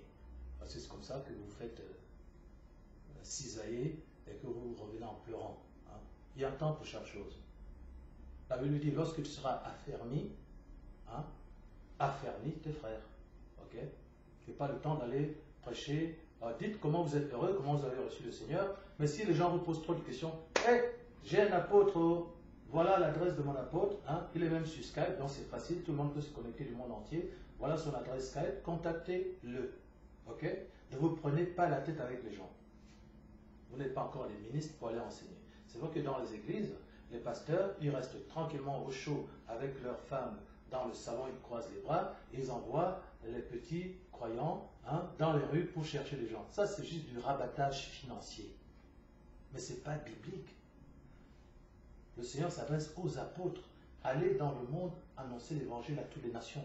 Il ne dit pas que les gens à qui vous enseignez, c'est à eux, tous ces bébés croyants, d'aller dans le monde. Ils vont être fracassés par des intellectuels, des philosophes, des gens qui sont dans les forteresses spirituelles sataniques, des Illuminati, des sorciers. Ils ne sont pas équipés pour ça. C'est à toi d'aller dans la rue. Va dans la rue, tiens, si tu veux, des conférences ou interpelle les gens, parce que toi, tu as le discernement pour savoir qui a été appelé, qui a été appelé. Quitte à ce qu'il y ait un groupe de croyants autour de toi, de ton église, qui soient là pour prier, hein, peut-être pour chanter. Mais ce n'est pas à eux d'aller dans les rues, tandis que toi, tu te reposes, tu attends qu'on te ramène les gens. Alors, quel est le nouveau venu dans l'église, hein? Vous foutez rien, hein? Il faut aller chercher les gens. Hein? Voilà. Il nous dit c'est au nom du Seigneur. Mais c'est écrit nulle part. Ce qui est écrit, c'est à lui d'aller chercher les gens. Donc, il y a des ministères pour ça. Il y a le ministère d'évangéliste pour ça. Donc, lisez les enseignements de PDF sur les ministères. Donc, on dit ici, ne reprends pas le moqueur de crainte qu'il ne te haïsse. Reprends le sage et il t'aimera. C'est pour ça que vous serez repris. On corrigera vos pensées, comme on a déjà commencé à le faire, comme vous le savez, dans nos rencontres. Vous avez vu comment j'ai corrigé, j'ai arraché les choses qui étaient fausses. Vous l'avez reconnu d'ailleurs. Vous avez dit, il y a des choses que vous ne saviez pas, que vous avez apprises, d'autres que vous saviez, qui ont été confirmées, etc. Donc, reprends le sage et il t'aimera. Donne au sage et il deviendra plus sage. Okay? Instruis le juste et il augmentera son savoir. Ça, c'est votre catégorie. Et c'est ce que nous ferons ici. Verset 10, le proverbe 9. Le commencement de la sagesse, c'est la crainte de l'Éternel. Non, la crainte de l'Éternel, c'est pas « Ah, attention, il va m'envoyer en enfer ». Ça, c'est du catholicisme. Le Père est amour. C'est pour ça qu'il a envoyé son Fils unique. Il a sacrifié pour vous. Donc, ne le faites pas passer pour un censeur qui attend le moindre truc pour vous taper sur la tête et vous envoyer en enfer. Ça, c'est Satan qui fait ça. C'est Satan. Votre Père est amour. Il est l'amour même. Et on n'a pas besoin de lui rappeler, hein, comment on dit en anglais, God does not need to be reminded of his providence. Hein? C'est-à-dire, il n'a pas besoin qu'on lui rappelle son domaine. Hein? Comment Seigneur? Hein? Mais tu ne vois pas qu'on est en train de périr. Hein? Ça, c'était les apôtres dans la barque, hein? Avec le Seigneur. Hein? Lui, il dormait tranquillement. Hein? La tempête s'est élevée, l'eau a commencé à entrer dans la barque. Mais Seigneur, mais tu vois pas qu'on périt, hein? Genre, tu nous aimes pas, quoi, mais comment, hein? Le Seigneur s'est revenu, mais homme de peu de foi, mais comment vous pouvez dire ça? Il a attendu la même tempête, calme-toi. Hein? On n'a pas rappelé au Seigneur qu'il doit nous aimer, parce qu'il est la matrice de l'amour. C'est lui qui l'a créé, donc cherche plutôt à y réfléchir. D'où vient le problème? Alléluia. Donc, la crainte de l'Éternel, c'est simplement la haine du mal. Je répète, la crainte de l'Éternel, c'est la haine du mal. C'est de le reconnaître dans toutes tes voies. C'est d'avoir souci de requérir sa volonté, son avis, dans chaque circonstance de ton existence. Vous voyez, je ne dis pas de ta vie, parce que tu es mort, et maintenant c'est sa vie et non la tienne. Donc, je dis ton existence. Moi, quand je vais au supermarché, je dis, Seigneur, quel est le poulet que je prends là? Parce que bon... tu connais l'industrie alimentaire, il y a toujours des problèmes à droite, à gauche. Donc moi, si j'ai le Seigneur, je ne vais pas tomber dans les pièges de l'industrie alimentaire où Satan met des trucs bizarres, après les gens tombent malades, ils ont des épidémies. Seigneur, quel est le poulet que je prends? Je prends deux poulets, il dit, celui de gauche, mon fils.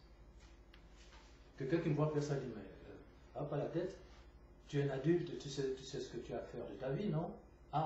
Monsieur, d'abord, c'est pas ma vie, moi je suis mort, c'est Christ qui vit. Bon, déjà là, je pense qu'on n'est pas dans le même domaine des définitions mentales. Bon, est-ce qu'on peut recommencer la discussion? Bon, moi, j'ai un ami qui est mon meilleur ami. Donc, quand je sors dans ce monde pourri, eh bien, mon meilleur ami qui est au-dessus de ce monde, eh bien, il me guide. Il me montre ce que je ne vois pas parce que lui sait ce que je ne sais pas, il voit ce que je ne vois pas. Voilà.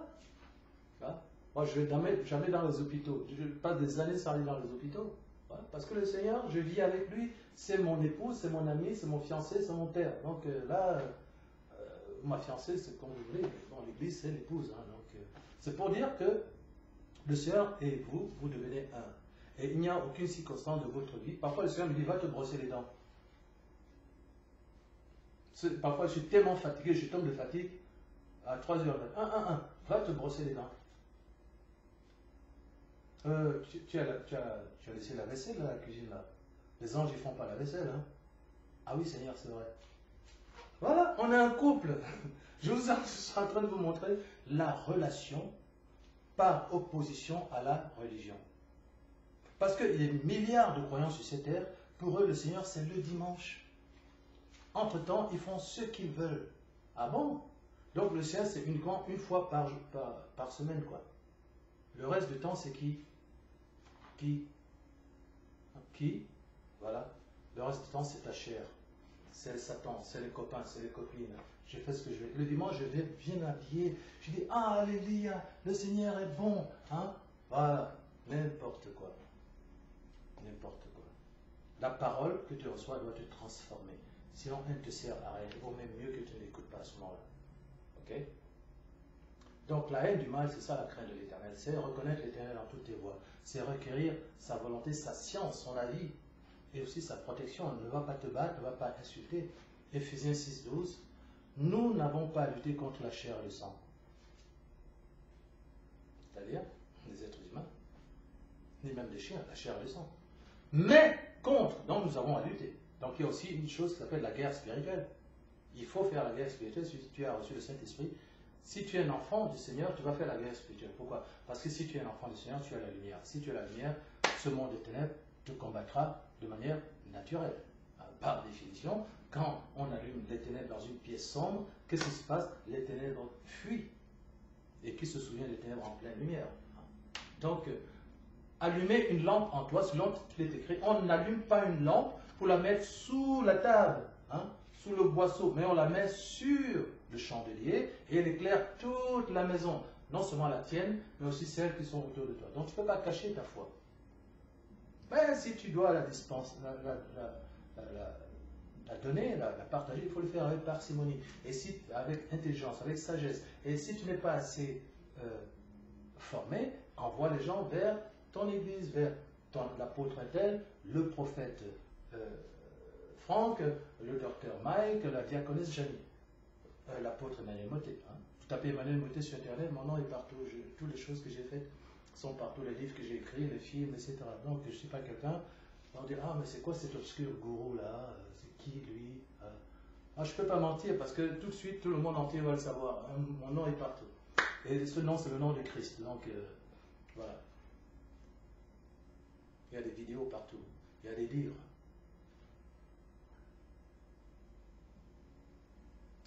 Donc le commencement de la sagesse, c'est la crainte de l'Éternel, et la science des saints, c'est l'intelligence. Okay? Donc, Proverbe 28, Job 28, 28 nous dit, la sagesse, c'est la haine du mal, et s'éloigner du mal, c'est l'intelligence. Donc, c'est une chose de dire, ah ça c'est mal, franchement ça c'est mal. Mais comment tu fais pour vaincre le mal? Ça, c'est la dimension apostolique. Les prophètes sont dans le quoi, le où, le quand, et les apôtres sont dans le comment. C'est les bâtisseurs. C'est, ok, on sait que le Seigneur veut ça. Maintenant, comment on fait pour y arriver? Ça, c'est la dimension apostolique. Donc, l'intelligence, c'est s'éloigner du mal. Donc, c'est la dimension apostolique. Comment s'éloigner du mal? C'est par moi, dit le Saint-Esprit, que tes jours se multiplieront, c'est-à-dire la parole qui venait par le Saint-Esprit. C'est par moi, bien-aimé, qui venait d'entrer dans la pouponnière du Seigneur. C'est par moi, dit la parole, que tes jours se multiplieront, que les années de ta vie augmenteront, c'est-à-dire la vie de Christ en toi, et aussi la vie matérielle et physique, tant que tu en as besoin. Si tu es sage pour toi. Okay? C'est pour ça que tu disais, attention avec ce que vous avez reçu, n'allez pas bombarder les gens avec pour montrer comment vous êtes spirituel. Si tu es sage pour toi. Si tu es moqueur, tu emporteras seul la peine. Ça, c'est pour les moqueurs. Autrement, on veut dire, ne commence pas à te glorifier parce que tu sais.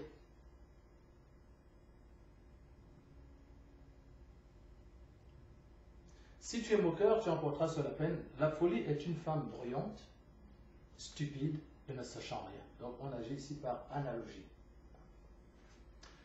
Elle s'assied à l'entrée de sa maison, sur un siège, dans les hauteurs de la ville, pour crier aux passants qui vont droit leur chemin. Voilà.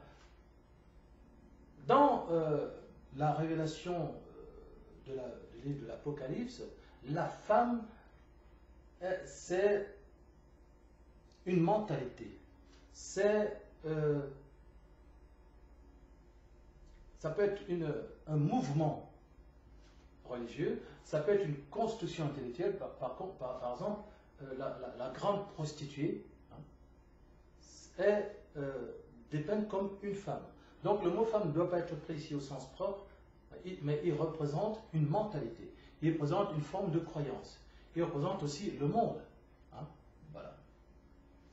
Quand on parle de Babylone la grande prostituée, c'est l'église du Péricos, qu'on a décrit d'ailleurs jusqu'ici, celle qui ne respecte pas l'ordre biblique, celle qui veut faire adorer Marie, celle qui parle du pape comme le chef de l'église, etc. Donc, on la représente souvent par une femme. Donc, on dit la folie est une femme bruyante, stupide, ne sachant rien. Ça, c'est aussi la corruption spirituelle qui est autour de vous.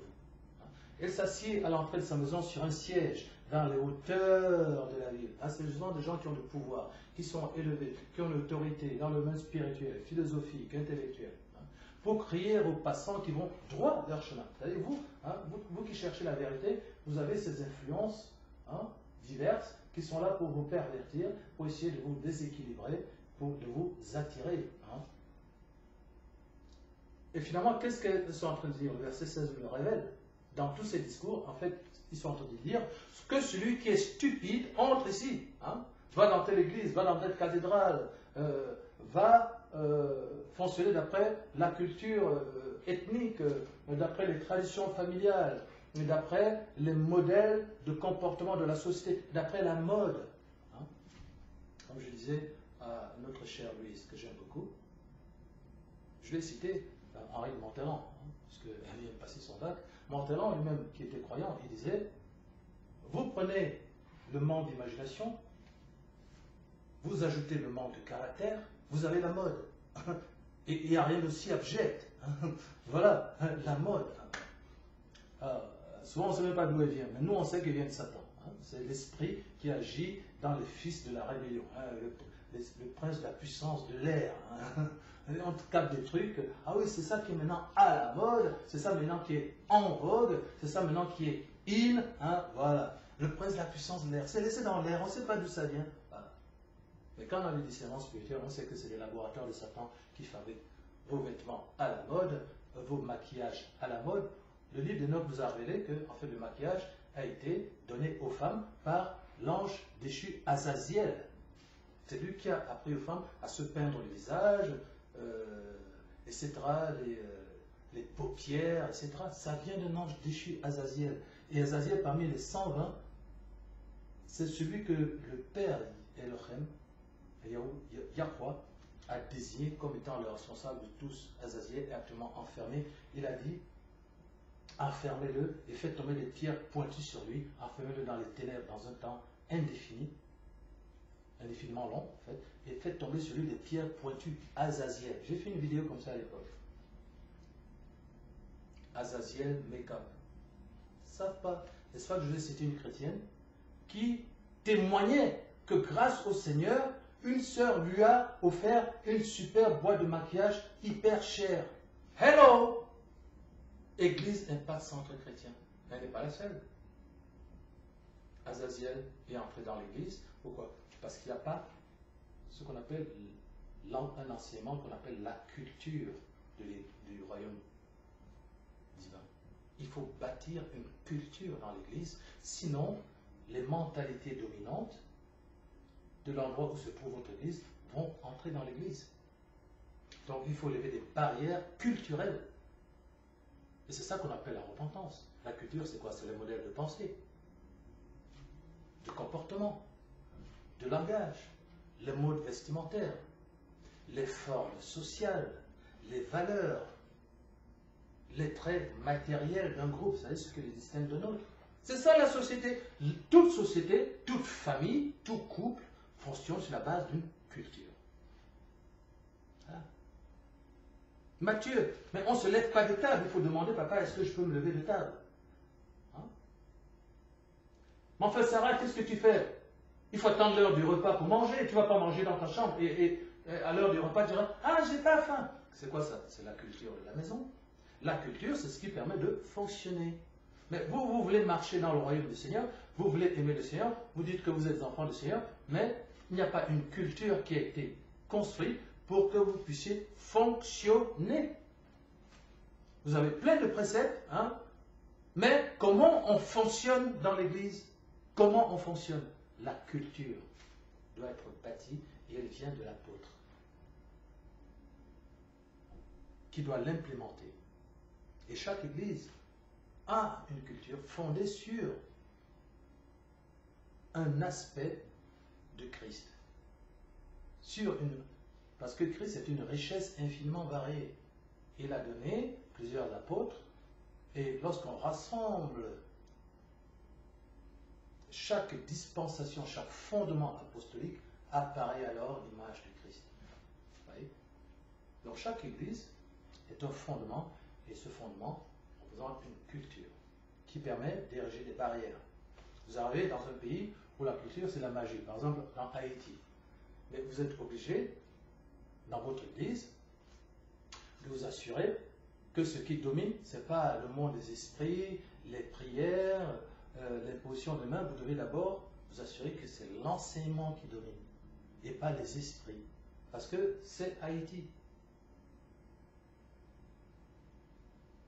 Donc, il faut connaître les mentalités environnantes et bâtir des murs pour empêcher que le don du Seigneur soit volé, soit pollué, et que finalement les gens soient à la fois dans l'église et dans le monde. Hein? Vous entrez dans l'église, vous voyez que des gravures de mode, avec des pantalons, on voit le sexe, on voit les seins, on voit l'arrêt des fesses, on voit tout. Hein? Je ne suis pas en train d'inventer, c'est votre monde. Hein? Mais quand vous voyez ça, vous savez que le monde est dans l'église. La Bible dit, femmes, soyez vêtues de manière pudique. Pourquoi? Pour des raisons évidentes. Hein? De ne pas susciter le désir sexuel alors qu'on est en train de vous communiquer la vérité présente. Voilà. Elle s'assied à l'entrée de sa maison sur un siège dans la hauteur de la ville pour crier aux passants qui vont droit leur chemin. Que celui qui est stupide entre ici. Faites comme moi, faites comme le monde, mettez des calques, habillez-vous de telle manière, parlez de telle façon. Hein? Le langage, le mode vestimentaire, voilà, c'est ça, la culture. Les eaux dérobées sont douces et le pain du mystère est agréable. Voilà. Il y a beaucoup de chrétiens, vous ne savez pas, qui vont voir les marabouts. Il y a beaucoup de chrétiens qui vont voir les voyants. Moi, sur ma page Facebook, j'ai une chrétienne de la fameuse église Centre Impact Chrétien. Je la voyais se plaindre partout sur Facebook. Ah, les frères, il ne faut pas faire ceci. Franchement, il ne faut pas trop se montrer. Ah, les pasteurs il faut les respecter, blablabla, blablabla. Je la contacte. Je lui dis, mais votre église, je vois qu'il n'y a que des pasteurs. Est-ce que vous savez que l'église est bâtie par les apôtres? Je lui dis, ne me réponds pas. Va d'abord demander au Seigneur si ce gars-là est apôtre. Comme ça, tu me répondras. Au bout de 15 jours, la fille me répond. Je dis, ouais, j'ai peut-être gagné une âme, j'ai peut-être gagné l'occasion d'entrer dans cette église et de déposer les voies divines, quoi. Vous savez ce qu'elle me répond? Qu'est-ce que le Seigneur t'a dit sur moi? Donc, elle me prend pour un voyant, elle me prend pour un marabout. La seule chose qui l'intéresse, c'est elle, et ce que le Seigneur dit sur elle. Je lui réponds, je dis, mais alors, elle a compris que je suis apôtre, hein, puisque j'avais dit que si tu me réponds, ça veut dire que le Seigneur t'a dit que j'étais apôtre. Non, ça sous-entend que tu dois te soumettre maintenant au plan que le Seigneur m'a donné pour toi. Bon. Mais plus tard, elle répond en disant, qu'est-ce que le Seigneur dit de moi? Je dis, à l'évidence, le Seigneur veut que tu sortes du système religieux dans lequel tu te trouves, parce que ton discours lui-même montre que tu es insatisfait. La fille, elle ne m'a jamais répondu, et elle m'a effacé de sa page. Et donc, elle a reconnu que j'étais apôtre, et donc elle a effacé le Saint-Esprit. Pourquoi? Parce que je ne lui ai pas dit ce qu'elle veut entendre. La Bible dit, ils se donneront une foule de docteurs selon leur propre conscience. Ils auront la démangeaison des oreilles, la démangeaison d'entendre les filles, les choses agréables. Et c'est la fameuse fille qui faisait un témoignage, soi-disant divin, sur la superbe boîte de maquillage luxueuse que le Seigneur lui a envoyée. Elle est sur Instagram, elle est sur Facebook, super fancy, toujours dans des beaux restaurants. Moi, je mange des choses fines. Moi, l'homme qui devra m'épouser, bon, voilà, ça. Voilà. L'église du Péricos. Jean 8, 32, 36 dit justement, vous connaîtrez la vérité. Je suis en train de vous parler, vous qui êtes nouveau dans cette église, ce que vous y trouverez. Jean 8, 32, 36. Vous connaîtrez la vérité, c'est ce que vous cherchez, et non pas les chimères d'où vous êtes sortis, et la vérité vous affranchira et vous rendra libre. Ce n'est pas le fait de chasser les démons, comme on dit, qui délivre, parce qu'il y a tout un système là-dessus. Les gens font des soirées de délivrance, soi-disant, ils jeûnent pendant 15 jours, et puis ça va être délivrance sur délivrance. On va chasser les démons. Ils appellent ça la délivrance. J'ai répondu ça à quelqu'un sur YouTube. J'ai dit, mais où est-ce que c'est écrit que le fait de chasser les démons, c'est la délivrance? C'est écrit où? Bien sûr, on chasse les démons. Où est-ce que c'est écrit c'est la délivrance? Où est-ce écrit? Parce que je te pose la situation suivante, qui est aussi biblique. On chasse les démons de quelqu'un. Ok? Maintenant, la personne va et s'assoit. Le démon, il s'en va, mais il attend. Il regarde, il y a des moments favorables, confronte toujours les démons. Hein, s'il y a une ouverture. Et il revient, il dit, mais on m'a chassé de là, mais moi je vois que la place est vide. On m'a chassé, mais personne n'a pris la place. Il va chercher 10 démons plus méchants que lui, ils reviennent, ils reprennent la place et la condition de la personne est pire. C'est écrit. Donc, monsieur, n'est-ce pas que vous avez dit que chasser les démons, c'est délivrer la personne? Donc, on a chassé les démons, n'est-ce pas? Oui. Est-ce que la personne est libre?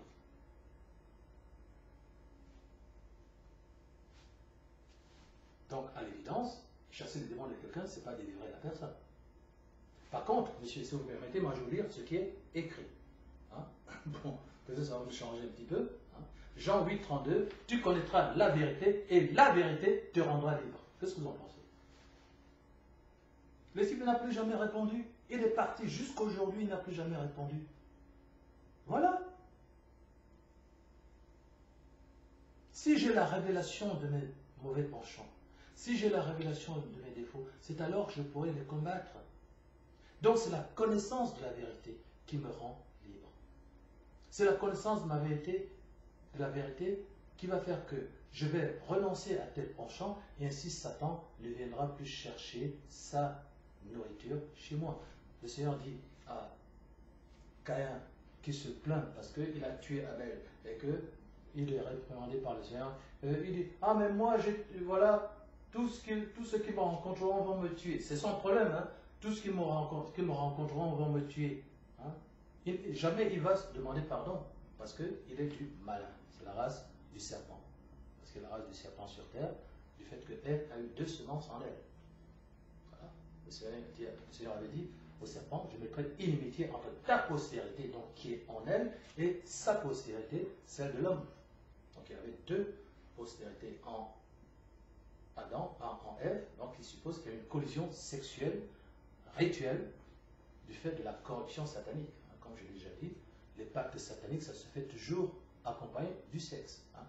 Un détournement sexuel, une corruption de la fonction sexuelle, ça va être la sodomie, ça va être des sévices sexuels, etc. Donc, vous ne savez peut-être pas, mais c'est une relation, mais c'est évident. Hein. Ève aussi n'a pas fait que manger l'arbre de la connaissance du bien et du mal, elle a aussi couché avec le serpent. Et c'est pour ça que le Seigneur dit, je mettrai une inimitié entre ta postérité et le serpent. Hein. Donc, c'est quand même pas les serpents qui sont là dans la forêt. Bon, parce que bon, il y a des gens qui charment les serpents, qui les emmènent chez eux. Donc, c'est pas ça. C'est pas le problème des bêtes. Donc, il parlait de la postérité du serpent en Ève. Donc, parce qu'il était du malin. La Bible dit que Caïn était du malin. Donc, la Bible nous parle dans 1 Jean 3,8 aussi de la semence divine. Hein. Celui qui est né, et Yahweh ne peut pécher parce que la semence divine demeure en lui. Donc, il y a une génétique, il y a un gène divin qu'on reçoit quand on naît de nouveau. Parce qu'il y a le gène de la mort, Thanatos, et puis il y a le gène de la vie qu'on doit recevoir par le Saint-Esprit, passer ainsi de la mort à la vie. Hein.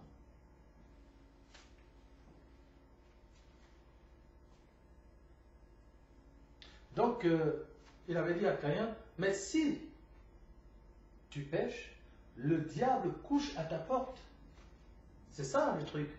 Donc, si je suis enseigné et que je reçois la lumière qui est braquée sur mes penchants, sur mes mauvaises habitudes, alors je rejette le péché qui est en moi et le diable ne pourra plus être attiré comme les chiens sont attirés par les odeurs de cadavres, hein, pour venir dormir devant la porte.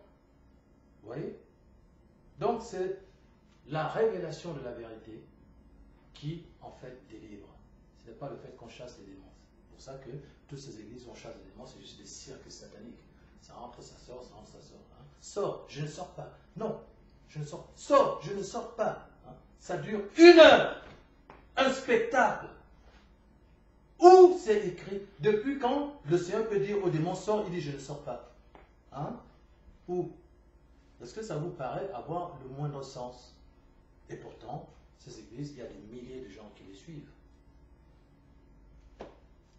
Donc il y a des gens qui cherchent la foule, le Seigneur, le spectacle, et il y a des gens qui cherchent la foule, le spectacle, et il y a des gens qui cherchent le Seigneur. Et pourtant, ces gens-là, ils vont te dire je cherche le Seigneur, mais en fait, ils cherchent simplement le spectacle. Hein? Comme disait très bien Natacha, il y a des gens qui cherchent le Seigneur, mais ils ne veulent pas le trouver. Hein? Parce qu'il va falloir qu'ils renoncent à leur penchant. Alléluia. Merci Seigneur pour Natacha. Donc, vous connaîtrez la vérité vous affranchira.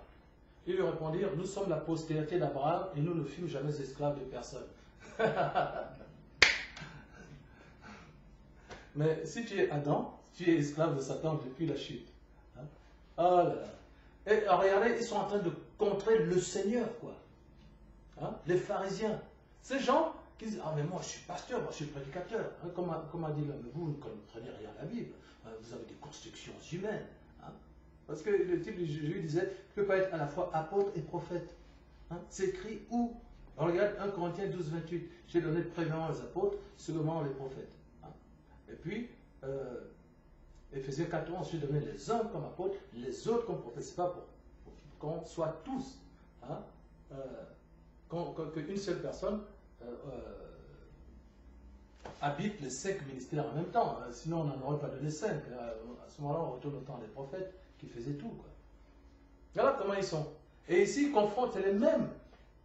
Les docteurs de la loi, les savants, les théologiens. Hein. Ils disent, nous, on est la postérité d'Abraham, et nous ne fûmes jamais esclaves de personne. Comment dis-tu, vous deviendrez libre? Le Seigneur répond, en vérité, je vous le dis. Hein. D'abord, toi, tu es Adam. C'est ce que cet esprit dit aujourd'hui. Hein. Tu es Adam, donc forcément, tu es esclave de Satan. Bon, là, ça, c'est juste une vérité parallèle. Hein. Donc, au verset 34, le Seigneur leur répliqua, quiconque se livre au péché est esclave du péché. Mais c'est la même chose. Voilà. Tu as péché depuis Adam, toi, Ève. Donc, comment tu peux dire que tu n'es pas esclave du péché? Or, verset 35, or l'esclave ne demeure pas toujours dans la maison. Le Fils y demeure toujours. Si donc le Fils vous affranchit, vous serez réellement libre. Donc, la liberté est en Yahushua. C'est lui qui est le chemin, la vérité et la vie. Maintenant, bien-aimé qui entrez aujourd'hui dans l'Église par la nouvelle naissance, voici votre recommandation. On vous donne des paroles de foi, on écrit pour vous la parole que le Seigneur vous adresse pour votre édification. Ce que nous vous demandons donc pour conclure ce message, c'est Josué chapitre 1, versets 8 à 9. Eh bien, il dit ici que ce livre de la loi ne s'éloigne point de ta bouche. Dites ce que le Seigneur dit. Abandonnez ce que dit le monde. Médite-le jour et nuit. Je lis, je réfléchis, je dis, Saint-Esprit, aide-moi. Tu connaîtras la vérité, t'affranchis la vérité, te rendra libre. Tu connaîtras la vérité. Donc, quand je connais la vérité, elle peut m'affranchir, elle peut me rendre libre. Comment? C'est-à-dire, je suis en train de méditer. C'est ça de méditer. Hein? C'est pas voilà, la méditation. Voilà. Il faut détruire le langage du monde au profit du langage du Seigneur. J'étais établi pour que tu arraches, tu détruises, que tu renverses, et que tu plantes, et que tu baptises, et tu construis. C'est ce que nous faisons. Donc, la Bible dit ici, justement, ce que vous recevez de la part de l'Église, de la part de l'apôtre, de la part des prophètes, du docteur, médite le jour et nuit, c'est-à-dire en permanence, il faut que ce soit toujours dans tes pensées, pour agir. Ok? Tout à l'heure, on disait que les voies du Seigneur, c'est fréquence et action. Et les gens de la juridiction de Matthieu 7, 21, 23, c'est ceux qui viendront dire au Seigneur, on a agi, on a fait ci, on a fait ça, mais leur problème, c'est quoi? C'est qu'ils n'ont pas entendu. Ils n'ont pas écouté avant d'agir. Donc ici, la Bible vous fait cette recommandation, d'accord? méditer pour agir. Donc, vous n'agissez pas sans avoir médité et vous ne vous contentez non plus. Vous ne vous contentez pas non plus simplement d'écouter. Hein? Parce que la foi sans œuvre, c'est une guitare sans cordes. Vous voyez un peu, c'est pas très intéressant. Hein? La Bible dit dans Jacques, si celui qui écoute la parole et qui ne la met pas en pratique, c'est quelqu'un qui regarde son visage dans le miroir et qui ensuite s'en va et l'oublie tel qu'il était. Hein? On rendez compte un peu le truc. Hein? Bon. Alors, donc, votre activité, vos actions, désormais, bien-aimés, qui naissent dans l'Église, doivent être déterminées, doivent être sourcées, doivent être retracées, hein, ou tracées dans la vérité présente. Hein, c'est le principe que le Luther vous avait révélé, qui s'appelle la traçabilité. Si moi, à quel moment de ton existence, je débarque chez toi et que je te vois faire quelque chose, il faut que je puisse vérifier, que je puisse te demander, mais ce que tu es en train de faire là, ça vient d'où? C'est une parole que le Seigneur t'a dite. Voilà. Vous voyez? Il faut que tous vos actes présentent une traçabilité juridique, biblique.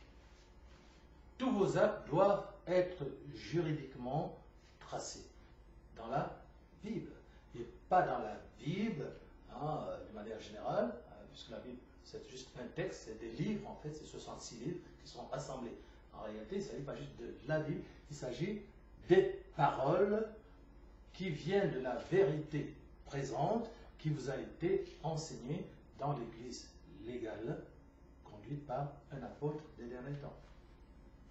Voilà, je ne suis pas le seul, heureusement, parce que franchement, je ne pourrais pas y arriver. Je ne suis que dans un corps humain. Il y en a d'autres, mais manifestement, ils ne sont pas forcément là où on va les chercher, c'est-à-dire pas forcément sur YouTube, pas forcément dans les grandes églises, les bâtiments somptueux, mais c'est le Seigneur lui-même qui vous montrera le chemin si vous êtes sincère et si vous persévérez dans votre quête de la vérité. Amen. Parce que ce sont ses serviteurs. Et Jean 6,44 dit, nul ne vient à moi que le Père n'attire, et je le ressusciterai au dernier jour. Donc c'est le Père qui envoie ceux qu'il a appelés, ceux qu'il a connus d'avance, vers les apôtres, ou alors les ministres, les pasteurs, les prophètes, les docteurs, les évangélistes, qui sont sous l'onction des apôtres qu'il a appelés et qu'il a placés dans divers lieux de la terre. Okay? Donc, que ces messages ne s'éloignent point de ta bouche, hein, tu parles par eux, médite les jours et nuits, donc tout le temps, pour agir, okay, comment? En fonction, conformément, la Bible dit, fidèlement, selon ce qui est écrit. C'est ce qu'on appelle l'obéissance. Obéir, ça ne veut pas dire faire ce que j'ai dit. Sinon, prenons l'exemple de la Bible. Pharaon a obéi au Seigneur, il a laissé aller son peuple. Est-ce que c'est pour ça que Pharaon aime le Seigneur et qu'il est enfant de Yahweh? Je ne crois pas. Satan lui-même obéit au Seigneur. Quand Satan lui dit, va, tu peux infliger des ulcères malins à Job, mais ne touche pas à sa vie, Satan a obéi. Mais ce n'est pas pour ça que Satan est enfant de Yahweh. Je pense que ça se serait et on n'aurait pas de combat sur la terre. Hein. Donc, il ne faut pas confondre l'obéissance qui consiste à dire, faites ce que je dis, et la véritable obéissance dans le sens de oboedire, qui est l'obéissance spirituelle, qui signifie devenir comme, pour pouvoir penser comme, parler comme et agir comme. Donc l'obéissance, c'est une conformité à la nature du Fils. Obéir, c'est devenir comme, c'est pas juste faire ce que j'ai dit. C'est pas parce que je fais ce que tu m'as dit de faire que je t'aime. C'est pas parce que je vais faire ce que tu m'as demandé que je suis d'accord. Tous les êtres humains ont déjà fonctionné dans cette dichotomie, hein, dans ce travers, dans cette contradiction, dans cette frustration. Hein. Bon. Donc, dans la parole divine, l'obéissance, c'est pas ça. L'obéissance, c'est celui qui veut venir après moi, qui renonce à lui-même, qui renonce à sa personnalité. On a vu ça, c'est ça qu'on vous a enseigné la définition capitale du cœur, et qu'il prenne ma personnalité. Hein. Venez à moi, vous tous qui êtes fatigués et chargés, prenez mon joug. Hein, ma personnalité. Il dit, car je suis doux et humble de cœur. Voilà. Donc, en fait, il dit, prenez mon cœur, prenez ma personnalité, parce que c'est cette personnalité qui a vaincu Satan. C'est cette personnalité qui a vaincu le monde. Est-ce que vous voulez vaincre Satan? Je pense que oui. Est-ce que vous voulez vaincre le monde? C'est-à-dire les mentalités, les valeurs qui te poussent au péché et entrer dans la vie éternelle? Je pense que oui. Alors, je suis le chemin, dit le Seigneur, la vérité et la vie. Donc, accepte cet échange. C'est la rançon qui a été payée. Pour que toi qui étais dans la mort, avec la personnalité satanique, eh bien, tu reçoives la vie en Yahushua. Adam était une âme vivante, Yahushua est un esprit vivifiant, c'est-à-dire qui donne la vie. Donc, nous devons passer de Adam et Ève à Christ. Donc, que ce livre, que ces enseignements, ces loin pointent la bouche, médite les jours et nuits pour agir fidèlement selon tout ce qui est écrit. Car c'est alors que tu auras du succès dans tes entreprises. Pardon? N'est-ce pas que tout le monde va avoir du succès sur cette terre? Eh bien, voici une condition expresse. C'est alors que tu auras du succès dans tes entreprises. C'est alors que tu réussiras. Voilà. Vous faites des études. Vous avez des projets professionnels, des projets, peut-être des liens du mariage. Tout ce que le Seigneur a fait de bon pour toi, tu réussiras lorsque tu feras ceci. Tu t'assureras que quand tu parles, c'est par lui que tu parles, c'est écrit dans Éphésiens 4.11. Dans 1 Pierre 4.11, parce que cela a été aussi prophétisé. Je mets mes paroles dans ta bouche. Voilà. Voici, je mets mes paroles dans ta bouche. Gédéon, quand le Seigneur l'a abordé, pour aller le servir, il dit, mais tu m'as bien regardé? Et je suis le plus nul de tous les enfants d'Israël. Je suis qu'un enfant. Ne dis pas je suis nul. Parce que c'est pas toi qui le fais, c'est moi qui le fais en toi. Il dit à Jérémie, ne dis pas je suis un enfant, car je mettrai mes paroles dans ta bouche et tu diras tout ce que je te dirai. C'est comme ça que ça marche. Voilà. Dans la dimension spirituelle divine.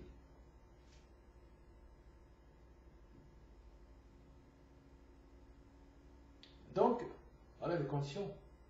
Que mes paroles ne s'éloignent pas de ta bouche. Si vous demeurez en moi, que mes paroles demeurent en vous. Les paroles demeurent en vous dans la mesure où vous les utilisez, dans la mesure où vous les confrontez aux circonstances de votre vie. Les paroles demeurent en vous lorsque elles sont vos outils pour agir, pour penser et pour parler.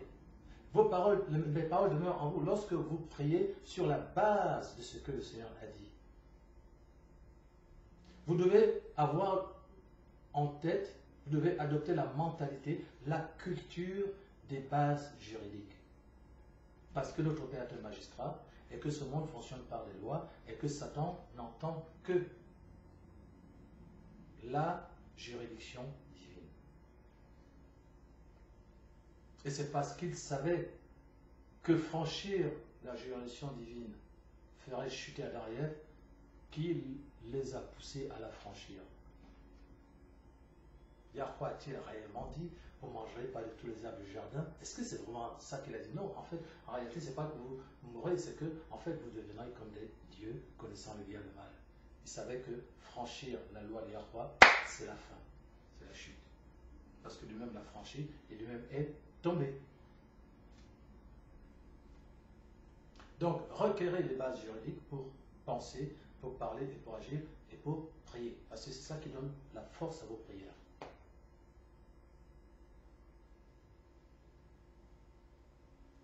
Nous avons auprès de lui cette assurance que si nous demandons quelque chose selon sa volonté, il nous écoute. Il nous écoute. Okay?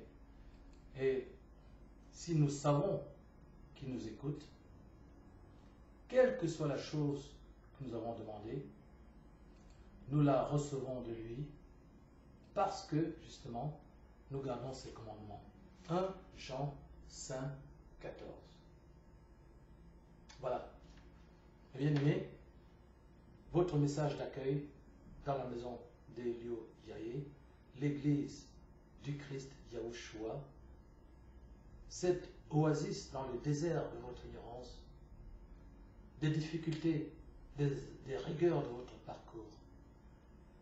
Voilà votre message d'accueil. Recevez-le précieusement et gardez-le, utilisez-le. Je vous aime de tout mon cœur et de la part de Yahushua. Je vous embrasse de mon amour. Amen.